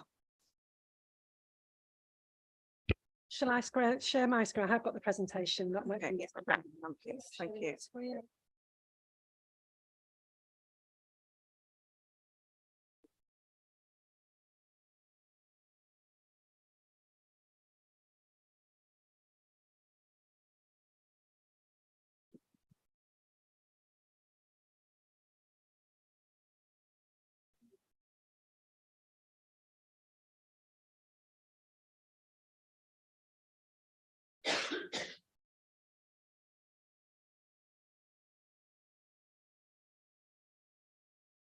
Ydy hwnna'n yn well fan. Okay, sori am gorfod stopio fan ond dwi eisiau bod pawb gallu gweld y sleidiau. Felly, mae gwasanaeth gwella ysgolion ar gyfer ysgolion Conwy yn cael ei darparu ar y cyd gan y 6 awdurdod addysg yn y gogledd gyda awdurdod Conwy, a mae hynny yn cynnwys gwe yn rhan o'r gefnogaeth yna i ysgolion. Felly, ein pwrpas ein gwasanaeth ni ac ein diben ni ydy sicrhau bod ni'n darparu cymorth a her i ysgolion i wella dilliannau a safonau i'n dysgwyr yn ein ysgolion ni ar draws yr rhanbarth ac yn benodol yng Nghonwy o ran fy rôl i.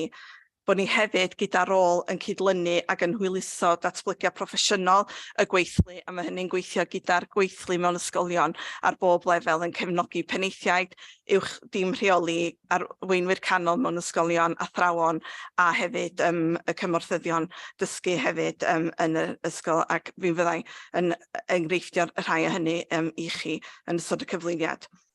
Ond hefyd bod ni yn sicrhau bod ni yn cynyddu cynhwysedd yr arweinyddiaeth yn un ysgolion i allu hunan wella ac bod yna cydweithio yn digwydd rhwng ysgolion, ond hefyd bod y capacity ganddyn nhw trwy'n cefnogaeth ni gyda'u prosesau nhw o fewn ysgolion hefyd i allu gwneud hynny.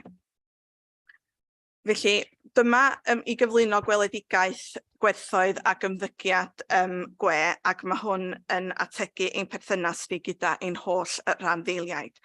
Yn ystod y pandemig, rydyn ni fel gwasanaeth wedi ail ymweld â'r rhain i sicrhau bod nhw yn bwrpasol, ond hefyd yn gyfoes yng nghyd-destun effeithiau Covid ac hefyd wrth weithredu ar y daith drawsnewidiol sydd yn digwydd ar hyn o bryd yn addysg Cymru.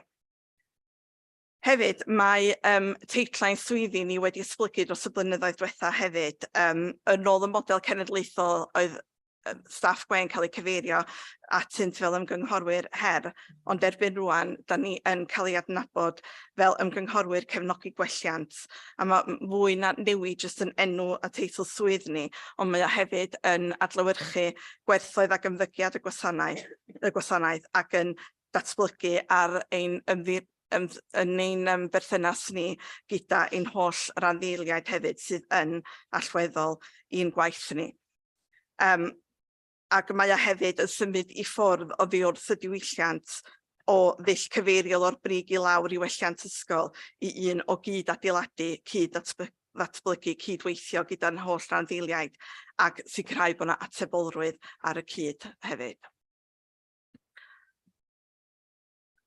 Felly dyma cyflwyno i chi beth ydy ein blaenoriaethau lefel uchel ni ar gyfer 2022-2023.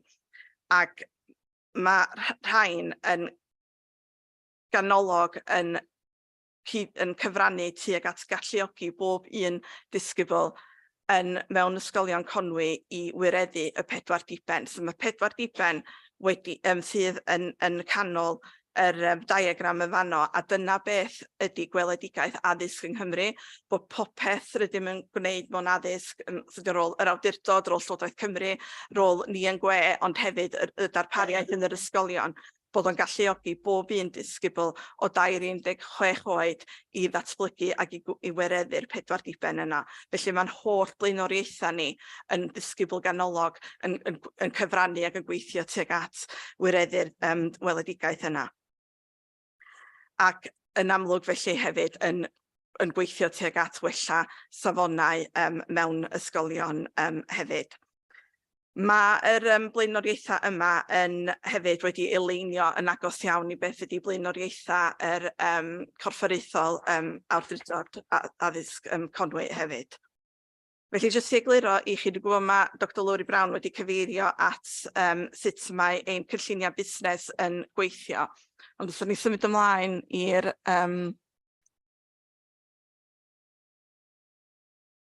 sleid yma. Felly mae hwn yn dangos i chi y gwahanol heina sydd gyda ni o cynlluniau busnes o fewn y gwasanaeth. Felly mae'n cynllun busnes rhanbarthol ni yn seiliedig ar y blaenoriaethau lefel uchel na dwi'n newydd rannu gyda chi. Ac wedyn mae yna gynllun busnes ar gyfer bob awdurdod lleol hefyd, a dyna lle mae'r blaenoriaethau Conwy, awdurdod Conwy yn cael ei eleinio gyda blaenoriaethau gwe. A wedyn mae gyda ni cynlluniau manwl wedyn yn eistedd o dan bob un o'r heina wedyn ble mae gweithredu deilliannau disgwyliedig yn cael ei nodi yn fanwl iawn. Ac pan dyn ni'n rhoi heina gyd at ei gilydd, mae yna 32 cynllun busnes ar hyn o bryd.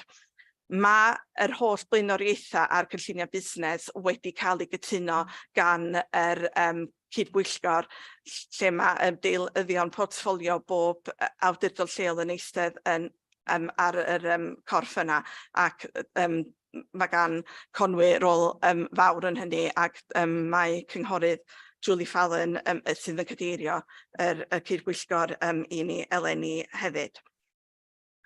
Ac mae'r cynlluniau busnes yn cael ei monitro yn bob chwarter, ac mae'r monitro yna hefyd, ac os ydyn ni angen ail edrych ar yr gweithredu ac os oes rhywbeth yn codi o'r monitro yna, mae hynny'n cael ei wneud ar y cyd hefyd, gyda'r awdurdod ac gyda y cydbwyllgor hefyd. Felly, jyst os ni symud ymlaen i'r sleid nesaf, mae hwn yn dangos i chi at bawb da ni yn atebol iddyn nhw. Yr cydbwyllgor ydy fel ein corff llywodraethol ni fel sydd gennych chi mewn ysgolion, ac eto fynd yn ôl, mae'r adeilyddion portffolio sydd yn eistedd ar y cydbwyllgor yna. Ac da chi'n gallu gweld yma hefyd, mae yna gyfarfodydd adolygiad a her yn digwydd gan Llywodraeth Cymru. Mae Estyn hefyd yn ymweld â ni fel gwasanaeth, ond hefyd da ni hefyd yn rhan o'r ymweliadau sydd yn digwydd yn yr awdurdodau lleol, a mae rheina yn digwydd yn dymhorol. A mi oedd yr ymweliadau yna gan Estyn wedi parhau hefyd yn ystod y cyfnodau clo, lle oedden nhw'n digwydd yn rhithiol, ac dwi'n siŵr bod chi'n ymwybodol neu mae ar gael ar wefan Estyn bod ni wedi bod yn rhan o ymweliadau thematig yn ystod y cyfnod yna hefyd. Felly, os da ni yn symud ymlaen yn fan hyn ac na i fynd yn fwy mewn i rwan o sut mae Gwe'n gweithio o ddydd i ddydd yn cefnogi ein ysgolion. Felly mae gan bob un ysgol ar draws yr rhanbarth ymgynghorydd cefnogi gwelliant sydd yn gyswllt i'r ysgol. Ac yr cyswllt gyntaf yna di gweithio gyda pennaeth yr ysgol. Ac os oes dwi'n rhoi hwnna fel enghraifft yn fy rôl i fel ymgynghorydd cefnogi gwelliant, os o'n i dechrau cylch ym mis Medi, byddwn ni yn trafod blaenoriaethau cynllun datblygu ysgol gyda yr pennaeth yno, byddwn ni yn trafod y dogfennau strategol sydd yn ei lle, a byddwn ni wedyn yn cael y drafodaeth gyda y pennaeth, beth ydy'r gefnogaeth fy nhw'n dymuno cael gan Gwe, ac wedyn mae gan bob un ysgol gynllun cefnogaeth yn ei le sydd wedi eleinio'n glir gyda blaenoriaethau yr ysgol. Ac mae'r gefnogaeth sy'n cael ei roi o gwmpas hynny yn amlwg yn dibynnu ar beth ydy'r blaenoriaethau, ond mae yna gymaint o arbenigedd o fewn y gwasanaeth sydd ar draws yr rhanbarth. So enghraifft, mi fydda ni'n cefnogaeth ar gyfer agweddau addysgu ac addysgu yn gallu dod gan yr ymgynghorydd cyswllt, ond hefyd mae yna dîm o arbenigwyr pynciol, mae yna dîm enghraifft yn y cynradd, mae yna dîm arbenigol gyda yr oedran 2 i 8 oed hefyd. Felly mae'r bobl yna yn dod i mewn i'r ysgol i weithio gyda athrawon ar lawr dosbarth ac i gefnogi wrth gyda blaenoriaethau, ond hefyd i monitro y cynnydd sydd yn digwydd yn deillio o'r gefnogaeth yna hefyd. Ydyn ni nawr? Ac hefyd unrhyw gefnogaeth sydd angen ar y llywodraethwyr yr ysgol hefyd. Dwi wedi mynychu cyfarfodydd llywodraethwyr yn rhannu datblygiadau ar agweddau cenedlaethol, ond hefyd os oes rhywbeth yn benodol maen nhw yn dymuno cael, ac hefyd os oes ysgol yn gwynebu arolwg anestyn, byddwn ni'n cefnogi nhw gyda'r paratoadau hynny hefyd. Ond yn ystod y flwyddyn, da ni yn cael ein gwahodd i gefnogi yr ysgol hefyd gyda prosesau hunan arbarnu, prosesau craffu.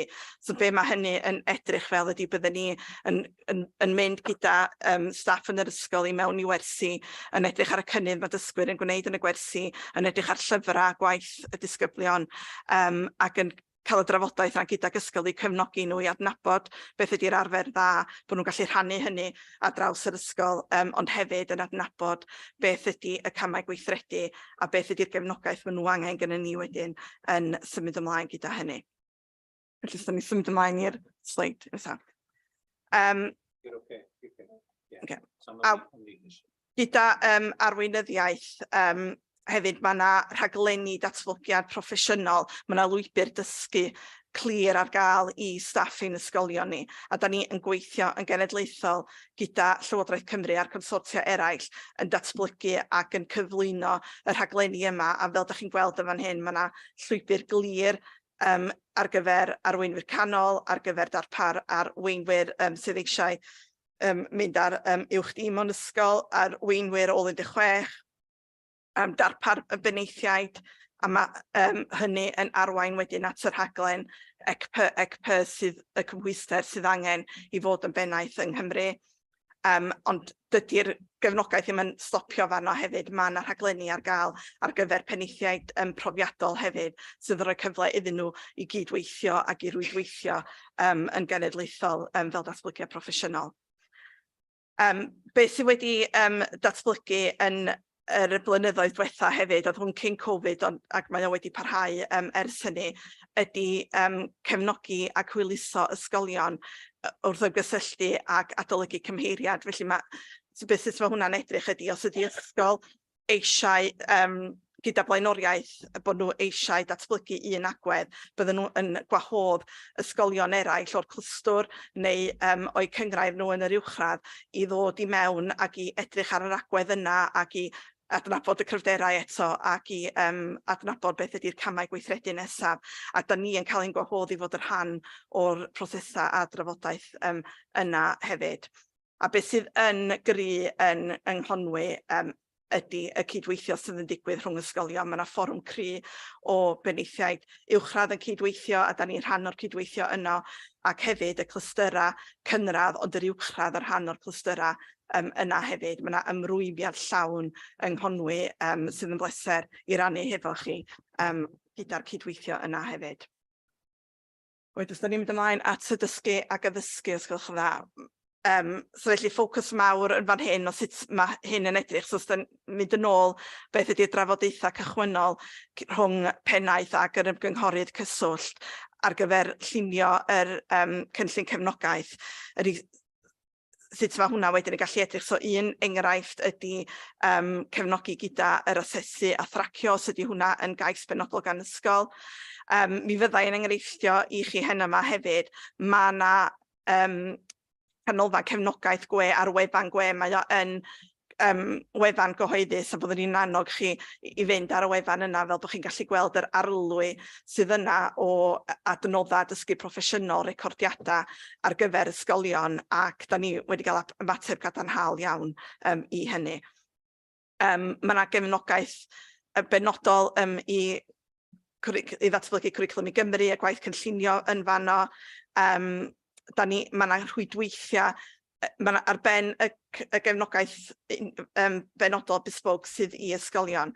Mae yna hefyd rhwydweithiau pynciol ar gyfer y rhanbarth, ond hefyd o fewn Conwy, sydd yn rhoi cyfle i ysgolion i rannu arfer dda, i falle trafod unrhyw heriau maen nhw'n gwynebu ac datrysiadau, a mae gwe hefyd yn diweddaru ac yn rhannu datblygiadau cenedlaethol a lleol gydag ysgolion yn fanno hefyd. A da ni'n falch i ddweud bod yna ymrwymiad llawn eto yn fanno gan ysgolion Conwy yn mynychu'r rhwydweithiau yna ar gyfer athrawon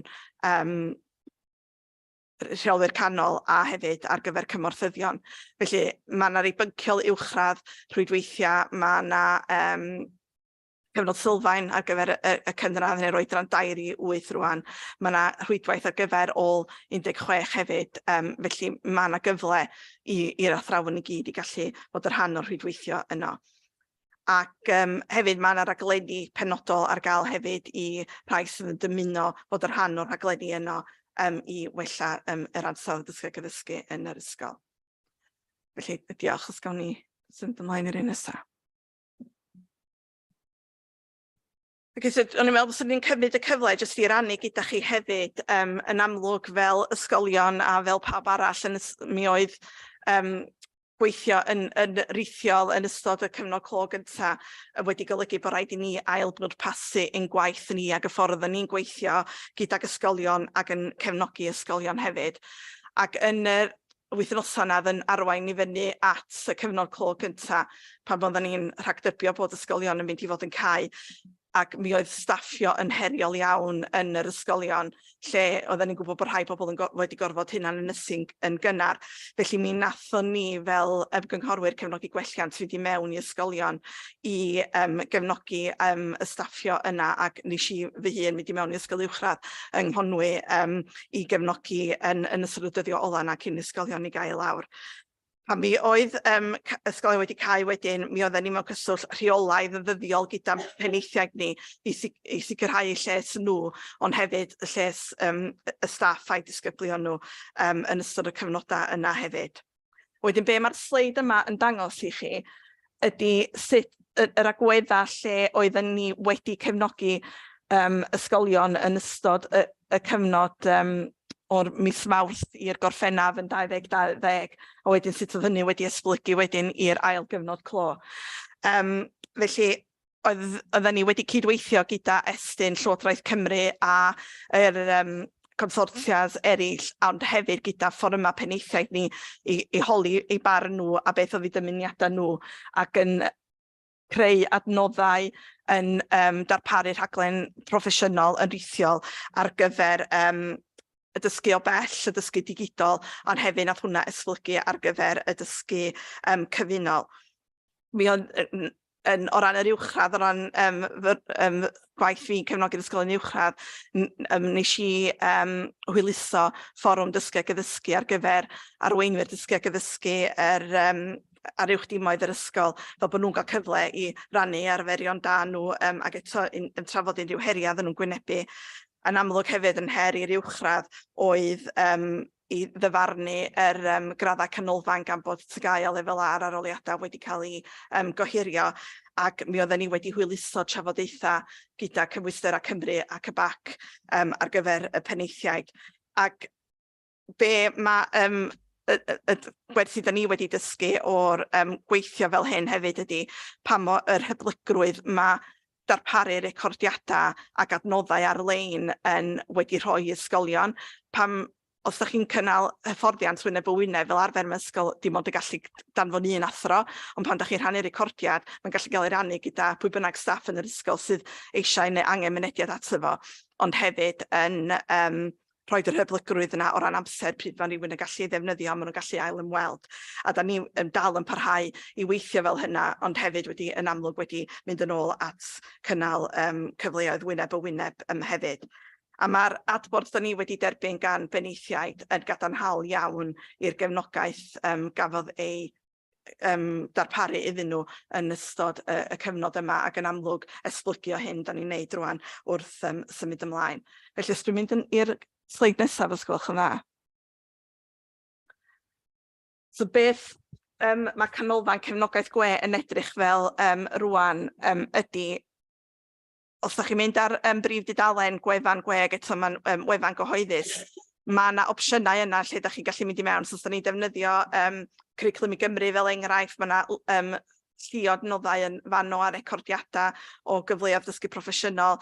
Mae yna hefyd yn yr bocs gwyrdd yna ar y sleid, dyna di'r meysydd i gyd. Ac os ydych chi'n clicio mewn i rheina, mae yna eto fideos recordiadau o arferion da sydd wedi cael ei rannu gan ysgolion ar draws yr rhanbarth, a mae yna enghreifftiau o ysgolion Conwy yna hefyd, ac hefyd recordiadau o'n sesiynau dysgu proffesiynol ni, a mae yna adnoddau i gyd fynd gyda'r rheina hefyd. So mae hynna ar gael ar gyfer ein ysgolion ni, ac eto os ydych chi'n cael cyfle i fynd i bori drwyddyn nhw, byddwch chi'n gallu gweld beth sydd yna ar gael i'r ysgolion. Dwi'n gallu symud ymlaen. Sgwch o dda. A wedyn, jyst i roed y cyd-destun wedyn o y cydweithio sydd rhwng gwe ac awdurdod Conwy. Mae hwn wedi cael ei amlinellu yn atodiad 2 y pecyn da chi wedi derbyn cyn heno yma. Felly mae gan bob awdurdod addysg, lleol, mae gan nhw arweinydd craidd cyswllt, ond mae'n arweinydd craidd cyswllt ar gyfer y cynradd ac ar gyfer yr uwchradd.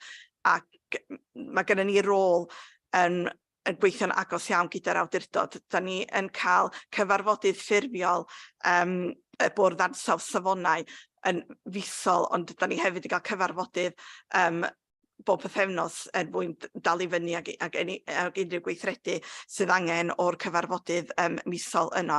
Felly yn y cyfarfodydd yna byddwn ni yn rhannu gwybodaeth ar yr ysgolion uwchradd, ond mae'r awdurdod hefyd yn rhannu gwybodaeth o'i gwasanaethau nhw hefyd.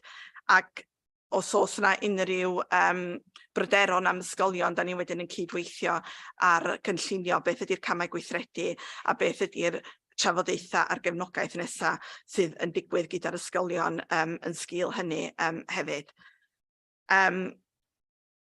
Os oes yna ysgol yn cael ei arolygu'n cael y galwad, mae gofyn bod adroddiad ar ran yr awdurdod lleol yn cael ei danfon at estyn cyn bod estyn yn ymweld â'r ysgol.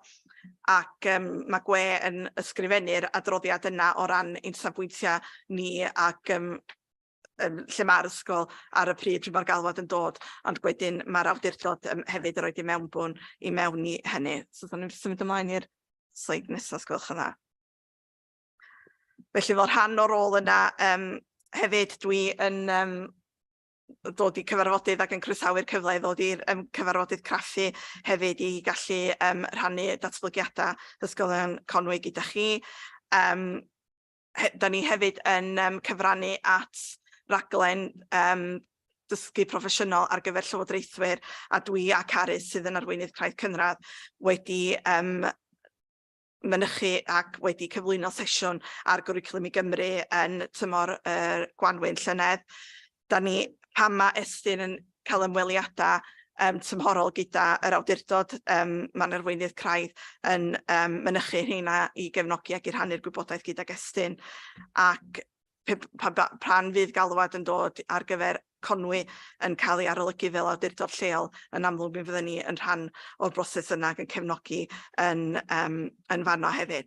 Felly na ddim trwy bob dim sydd ar y sleid, ond mae yn y pecyn yn atodiadau ar eich cyfer chi hefyd.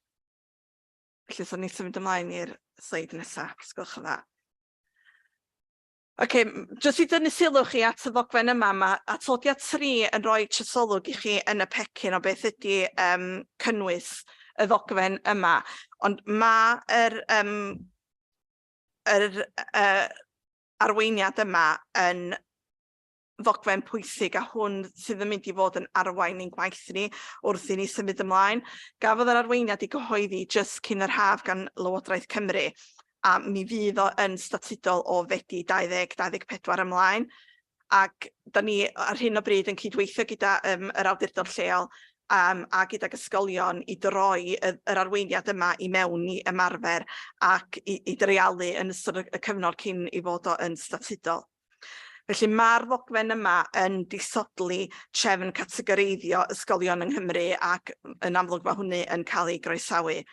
Mae'n rhoi pwyslais ar brosesau arfarnu effeithiol mewn ysgolion a bod gwe fel y Consortiwm y Gogledd, ond hefyd yr awdurdodau addysg a chyrff llywodraethwyr yn cydweithio gyda ysgolion yn cefnogi ysgolion i adnabod eu cryfderau nhw, beth ydy'r meysydd sydd angen sylw, sydd angen datblygu, i fesur cynnydd ac i sicrhau bod yna gefnogaeth bwrpasol yn ei le ar gyfer ysgolion i ddiwallu beth ydy yr anghenion ac y blaenoriaethau'r ysgol. Felly yn y dyfodol, fel da ni symud ymlaen i weithio yn iawn ac yn statudol o dan y ddogfen yma, yn unol ar ddogfen yma byddwn ni yn adrodd yn ôl i chi ar gynnydd ysgolion a nid yn adrodd ar ddata mewngnodol cul gan nad yw data perfformiad ysgolion yn cael ei cyhoeddi eto eleni. A felly dwi jyst yn mynd i, os dwi jyst yn mynd i ddod i'r rhan ola y cyflwyniad rwan, a mae hwn yn cyfeirio ar gyfer trosolwg i chi o atodiad 4 yn eich pecyn chi. Felly eich yn ddiweddaru chi ar ddatblygiad cwricwlwm i Gymru yng Nghonwy. Pan nathon ni ddod i'r tro diwetha i Pwyllgor Chraffu yng Nghonwy, mi nathon ni roi drosolwg o beth ydy'r gofynion y cwricwlwm a hefyd y datblygiadau oedd yn ysgolion Conwy ar y pryd. Ond da ni wedi symud ymlaen o hynny ac dwi yn mynd i roi y diweddariad mwyaf diweddar sydd gyda ni ar yr ysgolion, ond dwi'n fwy na hapus ac unrhyw beth arall dwi wedi cyfeirio at heno fel. Pe bai chi eisiau sgwrs bellach, eisiau mwy o wybodaeth ar y gwedda, da ni fwy na hapus i gefnogi ac i gydweithio ac i gyfarfod gyda chi, a mae croeso chi ddod i ymweld â ni yn y swyddfa'n gwe hefyd, pe bai chi'n dymuno gwneud hynny. Felly ffocws cefnogaeth tymor diwethaf gwe oedd i gefnogi ysgolion i arfarnu ble oedden nhw yn eu daith nhw a wrth cyflwyno a gweithredu cwricwlwm i Gymru gan ei fod wedi dod yn statudol ym Medi 22 i bob ysgol gynradd. A mae Llywodraeth Cymru wedi rhoi yr hyblygrwydd i ysgolion uwchradd naill llai i fabwysiadu yn ffurfiol ac statudol y cwricwlwm ym Medi 2022 neu mae'r opsiwn i wneud ym Medi 23. Ac mae cwricwlwm i Gymru yn fframwaith cenedlaethol, dydy o ddim yn cwricwlwm prescriptif yn dweud i'r ysgol be mae rhaid iddyn nhw dysgu a pryd mae rhaid iddyn nhw dysgu. Felly be da ni wedi cefnogi ysgolion i wneud ydy dorri'r proses yna i lawr ac i dadbacio beth ydy'r arweiniad a'r fframwaith cenedlaethol. Felly nathon ni dorri fe i lawr i'r 6 cam yma yn fan hyn, a dyma oedd ffocws ein cefnogaeth tymor diwethaf, lle oedden ni'n cefnogi ysgolion i arfarnu ble oedden nhw ar y daith yma, a beth oedd y gefnogaeth pellach oedden nhw yn dymuno cael tymor diwetha, ond hefyd yn symud ymlaen i tymor yma. A fel da chi'n gallu gweld o'r adroddiad yn atodiad 4, mae ysgolion Conwy mewn lle cryf iawn o ran cwricwlwm i Gymru, mae yna ymrwymiad cryf yma, mae yna angerdd mawr i sicrhau bod y cynllunio yn cael yr effaith ar ein dysgwyr yn yr ysgolion. Ac mae ysgolion Conwy wedi gweithio yn galed iawn i weithredu cwricwlwm i Gymru ar gyfer fod y statudol yn 2022 ac hynny dal yn gwynebu heriau effaith Covid yn yr ysgolion hefyd.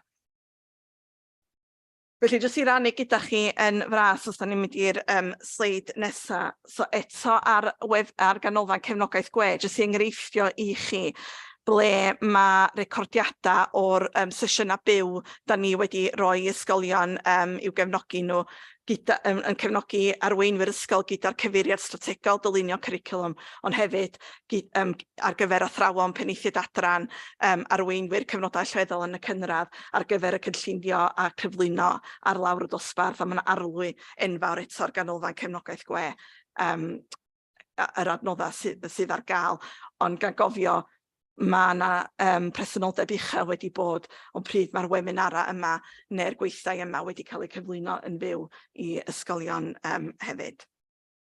Felly, so ni yn symud ymlaen, os gwelwch yn dda.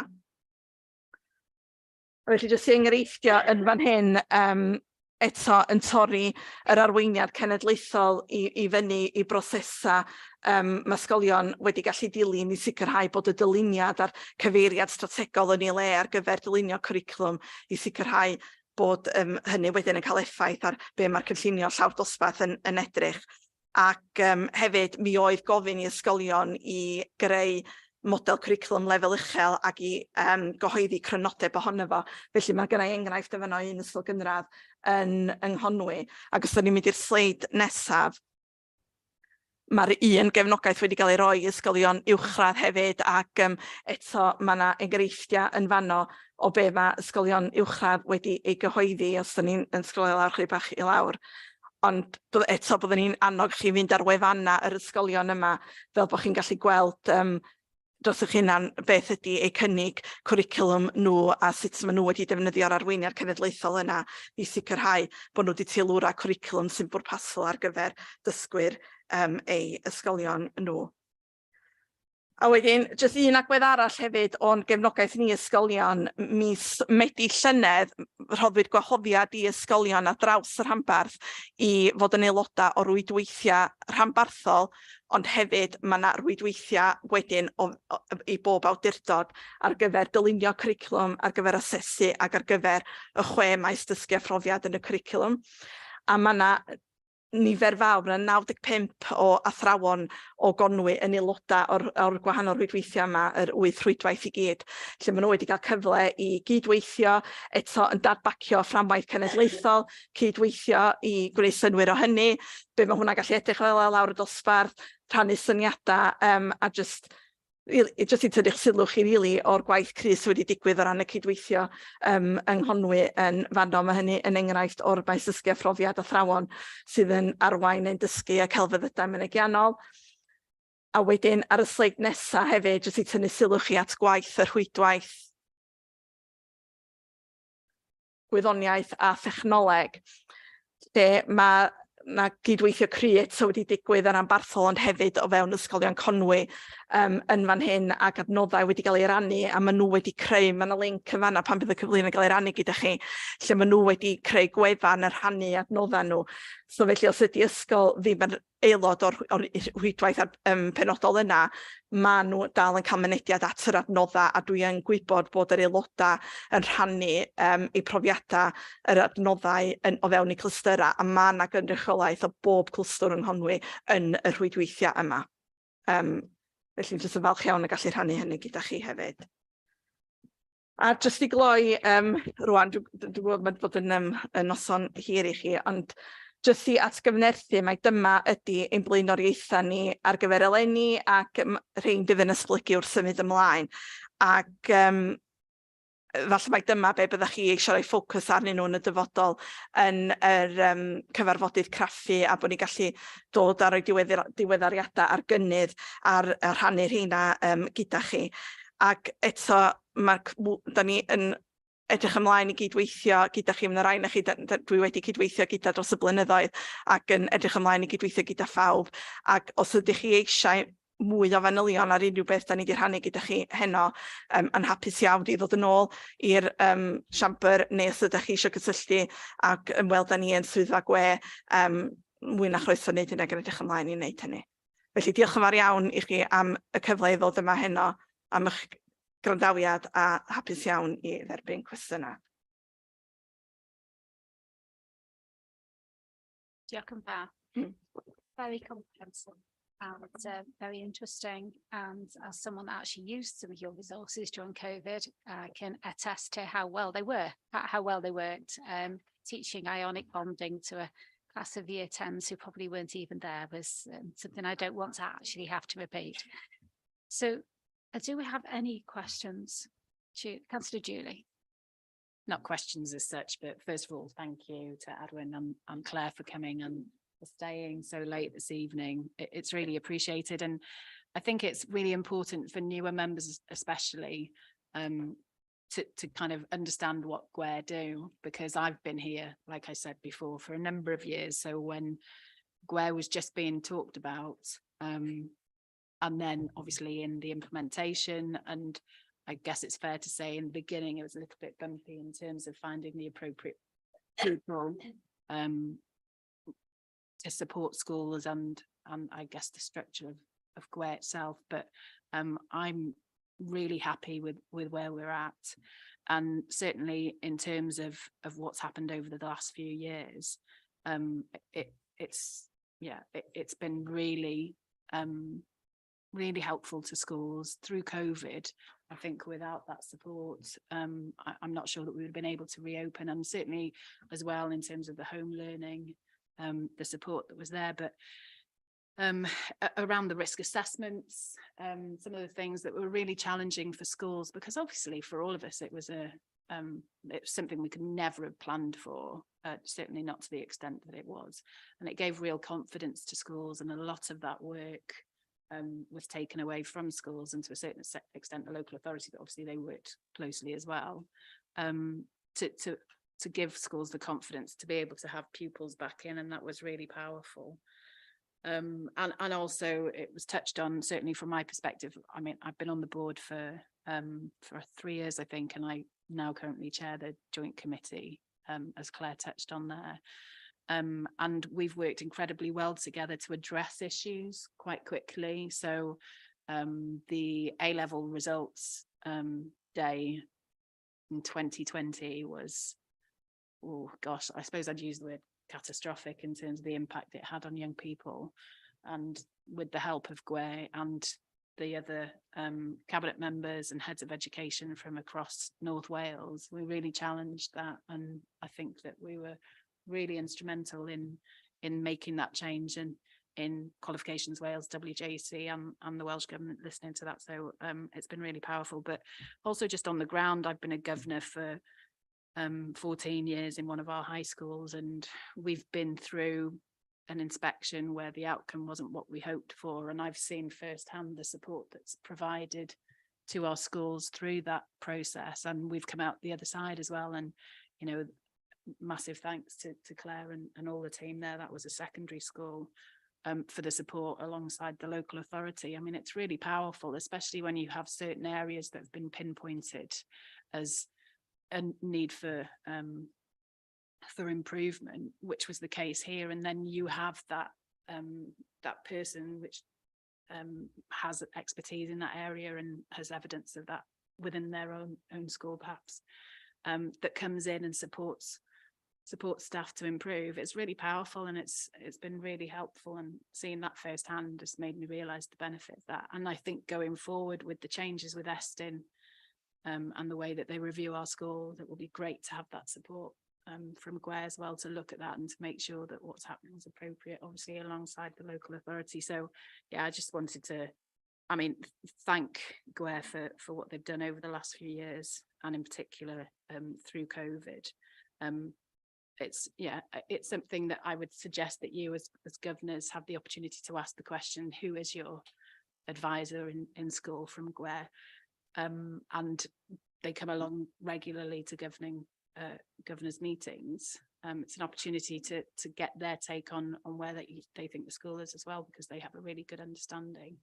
When we touched on the quality boards, I go along to the quality boards, and that gives me opportunity to see where our schools are at, and if there are any that are beginning to cause concern, then that's when we work alongside GWER, local authority, and obviously the schools themselves to address that, and it's working incredibly well. So yeah, I just wanted to highlight that to members, because sometimes it's hard to understand how the process works.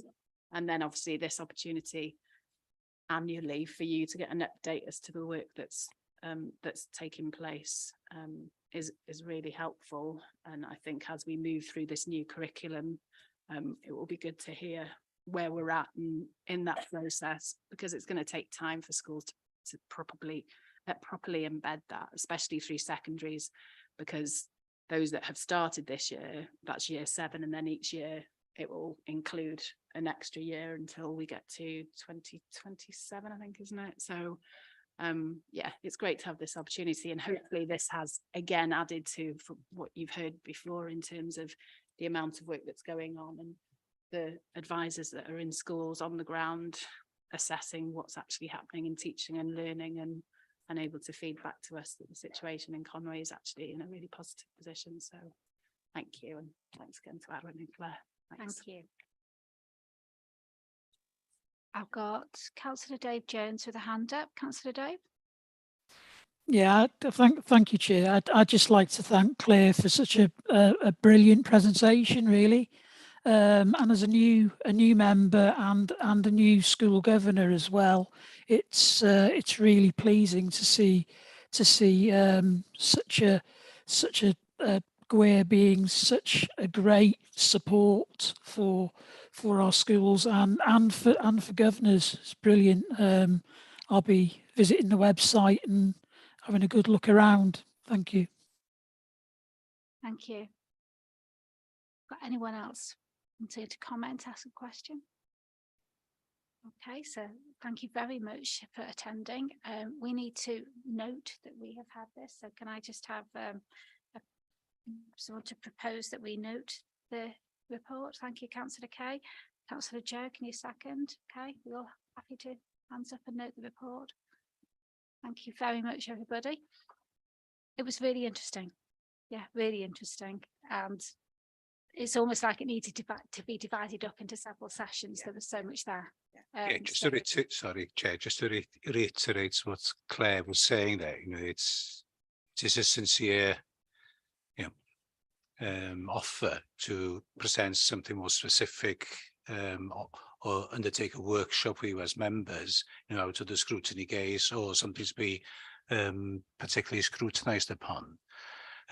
Also with agreements of schools, we've had elected members shadow our staff in schools to see how the process is working on the ground. So, as things evolve, some members might want to consider that, and we can have that conversation in going forward as well. But, as where the meeting started, I think, transparency is of the essence. So again, that offer is there on the table for you to have a discussion around and see what's best for members. Thank you. That sounds like an excellent idea. Thank you very much. Okay, Councillor, sorry, Dr. Lowry. Just need your mic on. And I think that's a really good suggestion that Arwyn has made, and I wonder whether we propose that GWER join the member update sessions in the new year, just really to relay the information that Claire shared this evening, and maybe over a course of sessions. That sounds like an excellent idea. We could liaise with Councillor Chraffu about the agendas, future agenda. Thank you very much. Okay, well, I'm going to take the opportunity now, while it's all quiet, to end the meeting. Thank you all very, very much for your attendance. Thank you, extra thank you to everybody else that came in and helped us with this today.